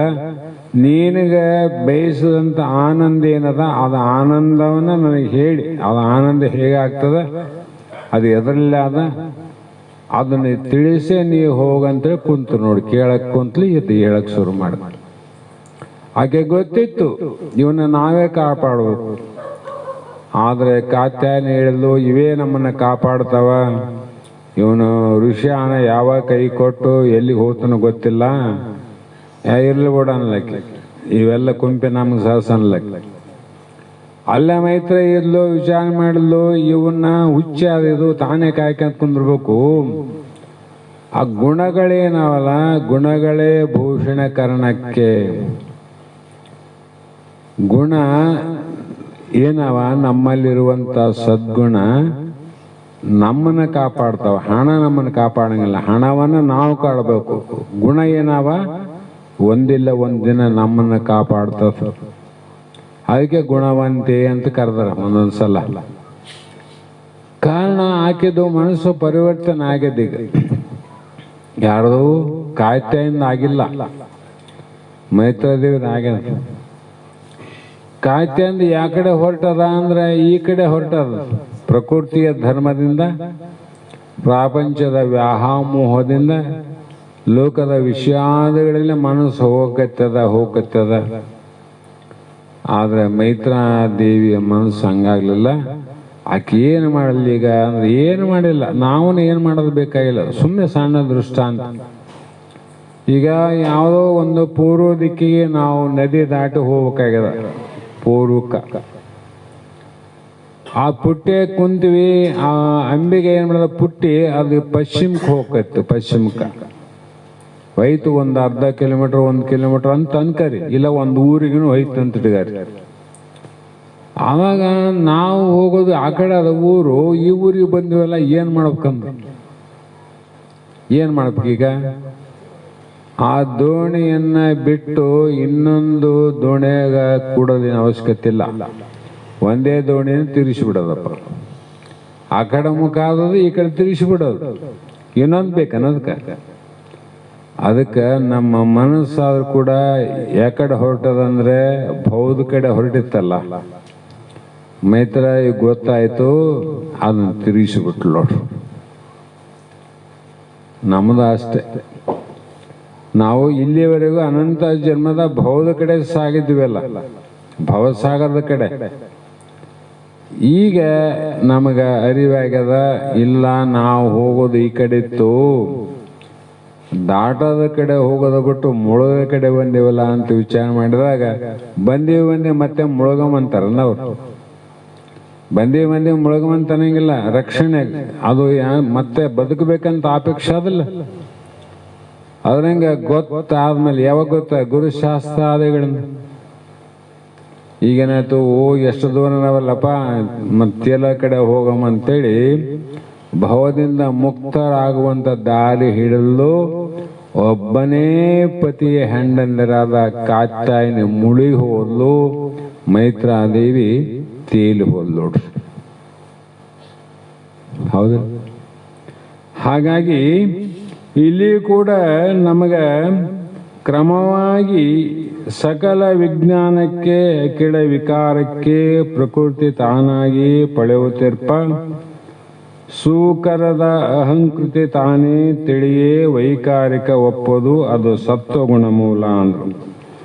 ಎಲ್ಲ ವಿಜ್ಞಾನಕ್ಕೆ, ಎಲ್ಲ ವಿಜ್ಞಾನದ ಜ್ಞಾನ, ಎಲ್ಲ ಜ್ಞಾನದಲ್ಲಿ ನಮಗ ಎಲ್ಲ ಜ್ಞಾನ ಅಂದ್ರೆ ಸಾಮಾನ್ಯ ಜ್ಞಾನ ಅನ್ಬೇಕು. ಈ ಸಾಮಾನ್ಯ ಜ್ಞಾನ ಯಾರಿಗಿಲ್ಲ. ಸಾಮಾನ್ಯ ಜ್ಞಾನ ಒಂದು ಇರುವಿಯಿಂದ ಹಿಡ್ಕೊಂಡು ಎಲಿ, ಹುಲಿ, ಬೆಕ್ಕು, ನಾಯಿ, ನರಿ, ಹಂದಿ, ಪಕ್ಷಿ, ಎಮ್ಮೆ, ಎತ್ತು ಎಲ್ಲಕ್ಕೂ ಅವಿಲ್ಲ. ಒಂದು ಪಾರಿವಾಳ 3 ಕಿಲೋಮೀಟರ್ ಹೋಗಿಬಿಟ್ರು ಕೂಡ ಮತ್ತೆ ಇಲ್ಲಿ ವಾಪಸ್ ಬರ್ತದಂದ್ರೆ ಅದಕ್ಕೆ ಜ್ಞಾನ ಇಲ್ಲೇನು? ಅದಂತ ಅರ್ಥ ಆಯ್ತಲ್ಲ. ಇದು ಯಾವ ಜ್ಞಾನ? ಸಾಮಾನ್ಯ ಜ್ಞಾನ. ಆದರೆ ಈ ಸರ್ವ ವಿಕಾರಕ್ಕೆ ಕಾರ್ಯವರ್ಗಕ್ಕೆ ಕಾರಣ ರೂಪವಾಗಿ ಪಡೆಯುತ್ತಿರ್ಪ ಈ ಜ್ಞಾನ ಅನ್ನೋದು ಸಾಮಾನ್ಯ ರೂಪ. ಇದು ವಿಶೇಷ ಅಲ್ಲ, ವಿಶೇಷ ಜ್ಞಾನ ಅಲ್ಲ. ವಿಶೇಷ ಜ್ಞಾನ ಏನಾದಿದು ಈಗ ತಿಳಿಯಕ್ ಹೊಂಟಿವಲ್ಲ, ಅದು ವಿಶೇಷ ಜ್ಞಾನ. ಹಾಗಾಗಿ ಅಂತಃಕರಣ ಮತ್ತು ಜ್ಞಾನೇಂದ್ರಿಯ ಸಂಬಂಧಗಳಿಂದ ಸಕಲ ಜ್ಞಾನಿಗಳಿಗೂ ಮುಂದೆ ಹೇಳುವ ಜ್ಞಾನೇಂದ್ರಿಯ ಆದಿಗಳ ವಿಕಾರ ರೂಪ ಕಾರ್ಯಕ್ಕೆ ಸತ್ವಗುಣಕ್ಕೆ ಯಾವುದೂ ಕಾರಣವಾಗಿರ್ತಿದೆಯೋ ಅದೇ ವೈಕಾರಿಕ ಅಹಂಕಾರವೆಂದು. ಅದಕ್ಕೆ ಸೊಳಕೆ, ಮೊಳಕೆ, ಇನ್ನೊಂದೇನು ಪೊಳಕೆ, ಸೊಳಕೆ, ಮೊಳಕೆ, ಪೊಳಕೆ, ಇದು ಅದಕ್ಕೆ ಕಾರಣ ಆಯ್ತು, ಅದು ಅದಕ್ಕೆ ಕಾರಣ ಆಯ್ತು. ಇವು 3 ಕೂಡಿ ಏನಾಯ್ತು? ಬೀಜಕ್ಕೆ ಕಾರಣ ಅದು ನೋಡ್ರಿ. ಇವು 3 ಆದ್ಮೇಲೆ ಹಾಗೆ ಇಲ್ಲಿ ರಾಗಕ್ಕೆ ಸಕಲ ಸಂಯೋಗಕ್ಕೆ ತೈಜಸ ಅಹಂಕಾರದ ಏನಾಯ್ತು ಅಂತಾರೆ, ರಾಗಕ್ಕೆ ಸಕಲ ಸಂಯೋಗಕ್ಕೆ ನಿಜ ಬೀಜವಾಗಿ ತೋರ್ಪ ಅಹಮು ತೈಜಸವೆಂದು ರಾಗಧರಾಂಚಿತೆ ತಿಳಿಯದು ತಾನೇ ರಜೋಗುಣದ ಆದಿಯೇ ಎಂದೆನಿಸುತ್ತಿರ್ಕು. ಇಲ್ಲಿ ರಾಗಕ್ಕೆ ಯಾವುದಾದ್ರೂ ವಿಷಯ ಇಚ್ಛೆ ಮಾಡ್ತೀವಲ್ಲ, ಆ ವಿಷಯದ ಇಚ್ಛೆ ಮಾಡಿದಾಗ ಆ ಒಂದು ಕಾರ್ಯರೂಪ ಆಗಬೇಕಾಗಿತ್ತಂದ್ರೆ ನಮ್ಮ ಮನಸ್ಸು ಇಚ್ಛೆ ಮಾಡಿದ್ದು ಜ್ಞಾನೇಂದ್ರಿಯವನ್ನು ನೋಡ್ತದೆ. ಅಷ್ಟಕ್ಕೆ ಕಾರ್ಯರೂಪ ಆಗ್ತದೇನು? ಕರ್ಮೇಂದ್ರಿಯಗಳು ಹೋಗ್ಬೇಕು, ಅಲ್ಲಿ ಕೈ ಹಾಕ್ಬೇಕು, ಅವಾಗೊಂದು ಕಾರ್ಯ ಆಗ್ತದೆ. ಈಗ ಹಣ್ಣು ಬೇಕನ್ನಿಸ್ತು, ಮನಸ್ಸಲ್ಲ, ಹೌದಾ? ಮನಸ್ಸು ಬೇಕನ್ನಿಸ್ತು, ಅಲ್ಲಿ ಕರ್ಮೇಂದ್ರಿಯ ಅನ್ನುವಂಥದ್ದು ಅಲ್ಲೇ ನಿಂತು, ಕಾಲು ಮುಂದಕ್ಕೆ ಹೋಗಲಿಲ್ಲ. ಅಲ್ಲಿ ಹಣ್ಣು ತಿನ್ನೋದು ಅಥವಾ ಹಣ್ಣು ಅರಿಯೋದು ಕಾರ್ಯ ಆಗ್ತದೇನು? ಅಂದ್ರೆ ಏನು ಬೇಕಾಯ್ತು ನನಗೆ? ಸಹಾಯಕ ಅವು ಬೇಕಾದವಲ್ಲ. ಹಾಗಾಗಿ ಅವು ಕರ್ಮೇಂದ್ರಿಯಗಳು ತಮ್ಮ ವಿಷಯವನ್ನು ಹೊಂದುವ ಸಂಯೋಗಕ್ಕೂ ರಜಗುಣಕ್ಕೂ ಮೂಲ ಕಾರಣ. ಮೊದಲು ಇಲ್ಲಿ ದೇಹ, ಮನಸ್ಸು, ಮೊದಲು ಜ್ಞಾನ, ರಾಗ ಅದು ಬೇಕನ್ನಿಸಿದಾಗ ಮನಸ್ಸು ಎಲ್ಲಿ ಮಾಡ್ತಾ ಓಸ್ ಕೆಲಸ ಮಾಡ್ತಾವ. ಅದು ಮೊದಲು ಯಾಕೆ ಬೇಕನ್ನಿಸ್ತು ನೋಡಿದಲ್ಲ, ನೋಡೋದಕ್ಕೆ ಬೇಕನ್ನಿಸ್ತು. ಅದು ಅನುಕೂಲ ಆದಂಥ ಇದು ನಿಶ್ಚಯ ಮಾಡಿತು, ನಿರ್ಣಯ ಮಾಡಿತು. ಅದನ್ನು ಪಡಿಬೇಕಾದ್ರೆ ಈ ಕರ್ಮೇಂದ್ರಿಯಗಳು ಅಂತಕ್ಕಂಥದ್ದು ಕಾರ್ಯ ಮಾಡಬೇಕಾಯ್ತು ನೋಡಿ. ಅದರಿಂದ ಈ ಜಗತ್ತಿನ ಈ ಶರೀರ ಕಾರ್ಯ ನಡೆದ. ಬ್ರಹ್ಮನ ಕಾರ್ಯ ಏನಿದು? ಬ್ರಹ್ಮ ಯಾವುದೋ ಕಾರ್ಯ ಅದು ನಿಷ್ಕ್ರಿಯ ಅಂತ ಅಥವಾ ಅಕ್ರಿಯ ಅಂತ. ಯಾವುದೊಂದು ಕ್ರಿಯೆಯನ್ನು ಮಾಡಲಾರ್ದು ಬ್ರಹ್ಮ, ಅದು ಆತ್ಮ, ನಮ್ಮ ಸ್ವರೂಪ. ಅದಕ್ಕೆ ಯಾವುದಕ್ಕಿಲ್ಲ. ಇದು ತೈಜಸ ಅಹಂಕಾರವೆಂದು ಹೇಳಿಸಿಕೊಳ್ಳುತ್ತದೆ. ಇದಕ್ಕೇನಂದ್ರು? ತೈಜಸ ಅಹಂಕಾರ ಅಂತ ಅನ್ನಿಸಿಕೊಳ್ಳುತ್ತದೆ ಮೈತ್ರಿ ಅಂತ ಹೇಳಿ. ಮತ್ತೆ ಭೂತಂಗಳಿಗೆ ಜಾಡ್ಯ ಭೌತಿಕಂಗಳಾದಿ ಭೂತವೆನಿಸುವ ಅಹಂಕಾರವೇ ಭೂತಾದಿ ಎಂದೆನಿಪದು. ತಮೋ ಗುಣಕದು ಬೀಜವೆಂದು ಅರಿಯುವುದು ಆಯತನೇತ್ರೆ ಅಂತ ಇಲ್ಲಿ ಹೇಳಿದ್ರು. ಅಂದ್ರೆ ಇಲ್ಲಿ ಯಾವ ಭೂತಾದಿ ಅಹಂಕಾರದಿಂದ ಪಂಚಭೂತ ಅಂತಾವಲ್ಲ, ಯಾವ ಆಕಾಶ ಅನ್ನುವಂಥದ್ದ ಮತ್ತು ವಾಯು, ಅಗ್ನಿ, ಜಲ, ಧರೆ ಅನ್ನೋದು ಇದು ಭೂತಾದಿ ಅಹಂಕಾರದ ಕಾರ್ಯ.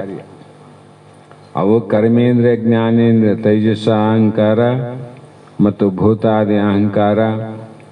ಇನ್ನೊಂದು ಅಹಂಕಾರ ಏನದ? ಉತ್ಪತ್ತಿಗೆ ಅವು ಒಂದರಿಂದ ಜ್ಞಾನೇಂದ್ರಿಯ ಅದು, ಕರ್ಮೇಂದ್ರಿಯ ಅದು, ಅಂತಃಕರಣ ಅದು. ಭೂತಾದಿ ಅಹಂಕಾರ ಜಾಡ್ಯ ಅಂದ್ರು. ಜಾಡ್ಯ ಅಂದ್ರೆ ಏನು? ಜಡ. ಇವೆಲ್ಲ ಜಡವಿಲ್ಲ. ಆಕಾಶ ಜಡ ಅದ, ನೀನೇ ಆಕಾಶ ಅಂತಿದ್ದಿ, ತಿಳ್ತಿದ್ದಿಲ್ಲೇನು? ಅಂದ್ರೆ ನೀನು ಅಜಡ ಅಂತ ಅರ್ಥ ಆಯ್ತು. ಅದು ನಿನಗೆ ದೃಶ್ಯ ಆಯ್ತು, ನೀನು ದೃಕ್ಕಾದ. ಮತ್ತೆ ಇಲ್ಲಿ ವಾಯುವೇನದ? ಅದು ಜಡ ಅದ, ನೀ ತಿಳಿದಿದ್ದಲ್ಲ, ಅದು ನಿನಗ ದೃಶ್ಯ, ನೀ ದೃಕ್ಕು. ಅಗ್ನಿ ಜಡ ಅದ, ಅದು ದೃಶ್ಯ, ನೀ ದೃಕ್ಕು. ಈ ರೀತಿ 5 ಭೂತಗಳಿಗೆ ನಾವ ಆ ದೃಶ್ಯ ರೂಪವಾಗಿ ನೀ ತಿಳಿಯುವಂತ ದೃಕ್ ರೂಪ ಆದಂತೆ ನೀನು ಮಾತ್ರ ಒಬ್ಬನಿದ್ ನೋಡ. ಅರಿವು ಒಂದೇ ಅರಿವಿನಿಂದ ತಿಳಿತಿದ್ದೋ ಏನು? ಆಕಾಶ ತಿಳಿಯಕ ಬ್ಯಾರೆ ಒಂದು ಅರಿವು, ಮತ್ತು ಭೂಮಿಯನ್ನು ತಿಳಿಯಕ ಬ್ಯಾರೆ ಒಂದು ಅರಿವು, ಹಿಂಗಿಲ್ಲ, ಒಂದೇ. ಈ ರೀತಿಯಾಗಿ ಪಂಚಭೂತಗಳಿಗೂ ಭೌತಿಕ ಕಾರ್ಯಗಳಿಗೂ ತಮಗುಣಕ್ಕೂ ಮೂಲ ಕಾರಣವಾಗಿರುವುದು ಯಾವುದು? ಅದು ಭೂತಾದಿ ಎಂಬ ಅಹಂಕಾರ ಎನಿಸುವುದು. ಅದಕ್ಕೆ ಟೋಟಲ್ ಮಾಡಿ ಪಂಚೀಕರಣದಿಂದ ಬಹಳ ವರ್ಷ ಕೇಳ್ಕೊಂತ ಬಂದಿಲ್ಲ. ಉತ್ಪತ್ತಿ ಯಾವ ಕ್ರಮದಿಂದ ಆಯಿತು ಅಂದರೆ ಮೂಲ ಮಾಯೆ, ಮಾಯಿಂದ ಪ್ರಕೃತಿ, ಪ್ರಕೃತಿಯಿಂದ ಮಹಾತತ್ವ, ಮಹಾತತ್ವದಿಂದ ತ್ರಿಗುಣಾಂಕಾರ, ತ್ರಿಗುಣ ಅಹಂಕಾರದಿಂದ ಭೂತಾದಿ ಅಹಂಕಾರ, ಭೂತಾದಿ ಅಹಂಕಾರದಿಂದ ಪಂಚಮಹಾಭೂತ. ಇಲ್ಲಿ ಮುಂದೆ ಏನಾಗ್ತದ ಅನ್ನೋದನ್ನ ಮತ್ತೆ ಮುಂದಿನ ನುಡಿ ಹೇಳ್ತಾರೆ. ಭೂತಾದಿ ಅಹಂಕಾರ ಮುಂದೆ ಏನಾದವು ಅವೆಲ್ಲ ಪಂಚೀಕೃತಗೊಂಡು ಏನೇನೋ ಆದವು ಅಂತ ಹೇಳ್ತಾರ. ಅದನ್ನು ವಿಚಾರ ಮಾಡೋಣ. ಮತ್ತು ನಿನ್ನೆ ದಿನ ನಾನು ಹೇಳಿದ ಪ್ರಕಾರ ನಮ್ಮ ಸದ್ಗುರು ಬಸವಾನಂದರ ಸಕಲ ಮಠಗಳ ವಿಷಯ ಬಂದಾಗ ನಾನು ಯಾಕೆ ಹೇಳ್ತೀನಿ ಇದು ಪದೇ ಪದೇ ಅಂದರೆ ಜನರಿಗೆ ಜಾಗೃತಿ ಆಗಲಿ, ಅವ್ರಿಗೆ ವಿಷಯ ತಲುಪಿದ ನಂತರ ತಮ್ಮ ತಮ್ಮ ನಿರ್ಣಯವನ್ನು ಮಾಡಿಕೊಳ್ಳಕ್ಕೆ ಅವಕಾಶ ಇರ್ತದೆ ಅನ್ನೋ ಕಾರಣಕ್ಕಾಗಿ ಇಲ್ಲಿವರೆಗೂ ಏನು ನಡೆದು ಬಂದಂಥ ಕ್ರಿಯೆ ಕಾರ್ಯಗಳೇನವ ಇವೆಲ್ಲವೂ ಕೂಡ ಇಲ್ಲಿವರೆಗೂ ಅವರು ಇವರು ಹಿರಿಯರು ಕಿರಿಯರು ಅಂತ ಭೇದ ಭಾವವಿಲ್ಲದೆ ಭಕ್ತರು ಗುರು ಮುಮುಕ್ಷುಗಳು ಗುರು ಶಾಸ್ತ್ರಗಳಿಗೆ ಅನುಗುಣವಾಗಿ ನೀರಮಾನವೀಯ ವಿಶೇಷವಾಗಿ ನೀರಮಾನವೀಯ ಮಠದಲ್ಲಿ ಸದ್ಗುರು ಬಸವಾನಂದರು ಎಷ್ಟೋ ವರ್ಷಗಳ ಪರ್ಯಂತರವಾಗಿ ಅಲ್ಲಿ ಮೂಲ ಇರುವಂಥ ಶಿಷ್ಯವೃಂದಕ್ಕೆ ಕ್ರಮಬದ್ಧವಾಗಿ ಶಾಸ್ತ್ರವನ್ನು ಹೇಳ್ತಾ ಬಂದರು. ಆ ಶಾಸ್ತ್ರಗಳನ್ನು ಬಹಳ ನಿಜವಾಗಿ ಕೂಡ ಅರ್ಥ ಮಾಡಿಕೊಂಡಂಥ ಕೆಲವು ವ್ಯಕ್ತಿಗಳಿದ್ರು, ನಿಮಗೆ ಗೊತ್ತಿತ್ತು. ಆ ನಂತರ ಬಸವಾನಂದರು ದೇಹ ಬಿಟ್ಟ ಮೇಲೆ ನಮ್ಮ ಎಲ್ಲ ಲಿಂಗ ಮಹಾರಾಜರು ಗುರುಗಳು ಅವರು ಕೂಡ ಬಹಳ ವರ್ಷ ಅದನ್ನು ಮುಂದುವರ್ಸ್ಕೊಂಡು ಬಂದರು. ಅವರು ಬಹಳ ವರ್ಷ ಆದ ನಂತರ ಅವರು ಕೂಡ ದೇಹವನ್ನು ಬಿಟ್ಟರು. ಆ ನಂತರ ಅನಿವಾರ್ಯ ಕಾರಣವಾಗಿ ಆ ಮಠದಲ್ಲಿ ಇನ್ನು ಉಳಿದವರು ಯಾರಿದ್ದಿಲ್ಲ. ಅದರಲ್ಲಿ ನಮ್ಮ ಪೂಜ್ಯರಾದ ಗುರು ಸಮಾನರಿಂದ ತಪ್ಪಾಲಿಕ್ಕಿಲ್ಲ ನರಸಣ್ಣ ಸಾವುಕಾರ ಅವರು ಆ ಮುಂದುವರೆದು ಆ ಕಾರ್ಯವನ್ನು ಶಾಸ್ತ್ರಾದಿಗಳನ್ನು ನಡೆಸ್ತಾ ಬಂದರು. ಅವರಷ್ಟೇ ಅಲ್ಲದೆ ಅವರು ಕೂಡ ಸಾಧಕರಿಗೆ ಸ್ವಲ್ಪ ಬೆಳೆಸ್ತಾ 3-4 ಜನಕ್ಕೆ ಅವರು ಶಾಸ್ತ್ರ ಅಭ್ಯಾಸ ಆಗಲಂತ ಅದನ್ನು ಕೂಡ ಪ್ರಯತ್ನ ಮಾಡ್ತಾ ಬಂದರು. ಇಲ್ಲಿವರೆಗೂ ಅಲ್ಲಿ ಎಲ್ಲ ಕಾರ್ಯ ನಮ್ಮ ಸದ್ಗುರು ಬಸವಾನಂದರ ಒಂದು ಗುರಿ ಏನಿತ್ತು, ಮೂಲ ಶಾಸ್ತ್ರಕ್ಕೆ ಅದು ಬಹಳ ಮಹತ್ವ ಕೊಡಬೇಕು. ನಮ್ಮದು ಜ್ಞಾನದ ಮಠ ಅಂತಿದ್ರು ಅವರು ಪದೇ ನಮ್ಮದು ಬಾನದ ಮಠ ಅಲ್ಲ ತಮ್ಮ, ಜ್ಞಾನದ ಮಠ. ನಾ ಯಾರನ್ನ ಬೇಡೋದಿಲ್ಲ, ಯಾರನ್ನ ಕೇಳೋದಿಲ್ಲ ಅಂದಮೇಲೆ ಎಲ್ಲಿ ತಂದು ನಿಮ್ಗೆ ಹಾಕಮ್ಮು ಬಾನ. ನಾವು ಜ್ಞಾನ ನೀಡ್ತೀವಿ, ನಾ ಬಾನ ನೀಡೋಷ್ಟು ಸಾಮರ್ಥ್ಯ ಇಲ್ಲ ನಮಗ ಅಂತ ಹೇಳ್ತಿದ್ರು. ಆದರೂ ಕೂಡ ಅರಸಿ ಬಂದಂಥ ಪರಸ್ಪರದವ್ರು ಯಾರೇ ಬರಲಿ ಹೋಗಲಿ ಅಲ್ಲೆಲ್ಲ ಭಕ್ತ ಶಿಷ್ಯರಿಂದ ಅವರ ಮನೆಗಳಲ್ಲೇ ತಮ್ಮ ಪ್ರಸಾದದ ವ್ಯವಸ್ಥೆಯನ್ನು ಮಾಡಿ ಬಂದಂಥ ಪರ ಗ್ರಾಮದ ಅತಿಥಿಗಳಿಗೆ ಯಾವುದೇ ಕೊರತೆ ಇಲ್ಲದಂತೆ ಸತ್ಕಾರ ಸಹಾಯವನ್ನು ಮಾಡ್ತಾ ನಡೆದು ಬಂದಂಥ ಒಂದು ಅದ್ಭುತವಾದ ಒಂದು ನೆನಪು. ಅದನ್ನು ಯಾರೂ ಮರೆಯಂಗಿಲ್ಲ, ಯಾರೂ ಮರಿಲಾರ್ದದ್ದು. ಹಾಗಾಗಿ ಮುಂದೆ ಏನಾಯಿತು ಅಂದರೆ ಅದು ಇಲ್ಲಿಯವರೆಗೂ ಸಾಂಗೋಪಸಾಂಗವಾಗಿ ಎಲ್ಲರ ಅಭಿಪ್ರಾಯದಂತೆ, ಎಲ್ಲರ ಇಚ್ಛೆಯಂತೆ, ಎಲ್ಲರ ಸಂಕಲ್ಪದಂತೆ ಅನೇಕ ಪುಣ್ಯ ಕಾರ್ಯಗಳು ಎಲ್ಲವೂ ನಡೆದು ಬಂದದ್ದು ತಮಗೂ ಗೊತ್ತು, ನಮಗೂ ಗೊತ್ತು. ಇಲ್ಲಿವರೆಗೂ ಅದೇ ಪ್ರಕಾರ ನಡೆದು ಬಂದಿದ್ದು.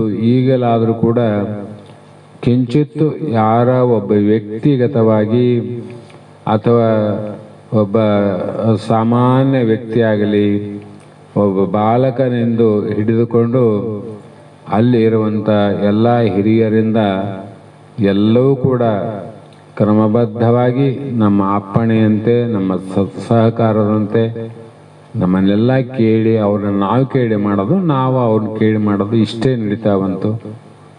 ಆದರೆ ಈಗ ಏನಾಗಿದೆ ಅಂದರೆ ನಾವು ಹೇಳುವ ಮಟ್ಟದಲ್ಲಿ ನಮ್ಮ ದೇಹ ನಮಗೆ ಸಾಥ್ ಕೊಡ್ತಿಲ್ಲ. ನಾವು ಹೇಳಿ ಅವಾಗ ತಿರುಗಾಡ್ತಿದ್ವಿ, ದೇಹಕ್ಕೆ ಸ್ವಲ್ಪ ಅನುಕೂಲ ಇತ್ತು. ಹಾಗಾಗಿ ಎಷ್ಟೇ ಕಷ್ಟ ಆದರೂ ಕೂಡ ನೋಡೋರಿಗೆ ಅನಿಸಿರ್ಬೋದು, ಅವ್ರಿಗೆ ಏನಾಗ್ಯದಪ್ಪ ಅಂತ ಅನಿಸಿರ್ಬೋದು, ಇಲ್ಲ ಅಂತಲ್ಲ. ನನಗೆ ವೈದ್ಯರ ರಿಪೋರ್ಟ್ ಪ್ರಕಾರ ನಿಮ್ಗೆ ಗೊತ್ತಿಲ್ಲ, ನಾನು ಹೇಳಿಲ್ಲ. 2 ವರ್ಷದಿಂದ 2 ಕಾಲಲ್ಲಿ ಬರೀ 10% ರಕ್ತ ಹುಡ್ತದೆ. ಬರೀ 10, 2 ಕಾಲಲ್ಲಿ. ಮೊದಲು 40 ಇತ್ತು, 40, ಈಗ 30 ಆಯಿತು. ಈಗ ಎಷ್ಟಕ್ಕೆ ಬಂದ? 10ಕ್ಕೆ ಬಂದ. ಅಷ್ಟಾದ್ರೂ ಕೂಡ ನಮ್ಗೆ ಅದ್ರ ಲಕ್ಷ್ಯ ಇಲ್ಲ. 10ಕ್ಕೆ ಬಂದಾಗೂ ಏನು ಲಕ್ಷ್ಯಕ್ಕಿಲ್ಲ, 30 ಬಂದ ಲಕ್ಷ್ಯಕ್ಕೆ ಇದ್ದಿಲ್ಲ. ಆದರೂ ಕೂಡ ಪ್ರಯಾಸದಿಂದ ಅದ್ರ ಕಡೆ ಗಮನ ಕೊಡೋದೆ ಎಲ್ಲ ಕಾರ್ಯಗಳಲ್ಲಿ ನಾವು ಕೂಡ ಒಂದು ಕಡೆ ಸಮಯ ಬಂದಾಗ ಗುರುಗಳಾಗಿವಿ, ಸಮಯ ಬಂದಾಗ ಸೇವಕರಾಗಿವಿ.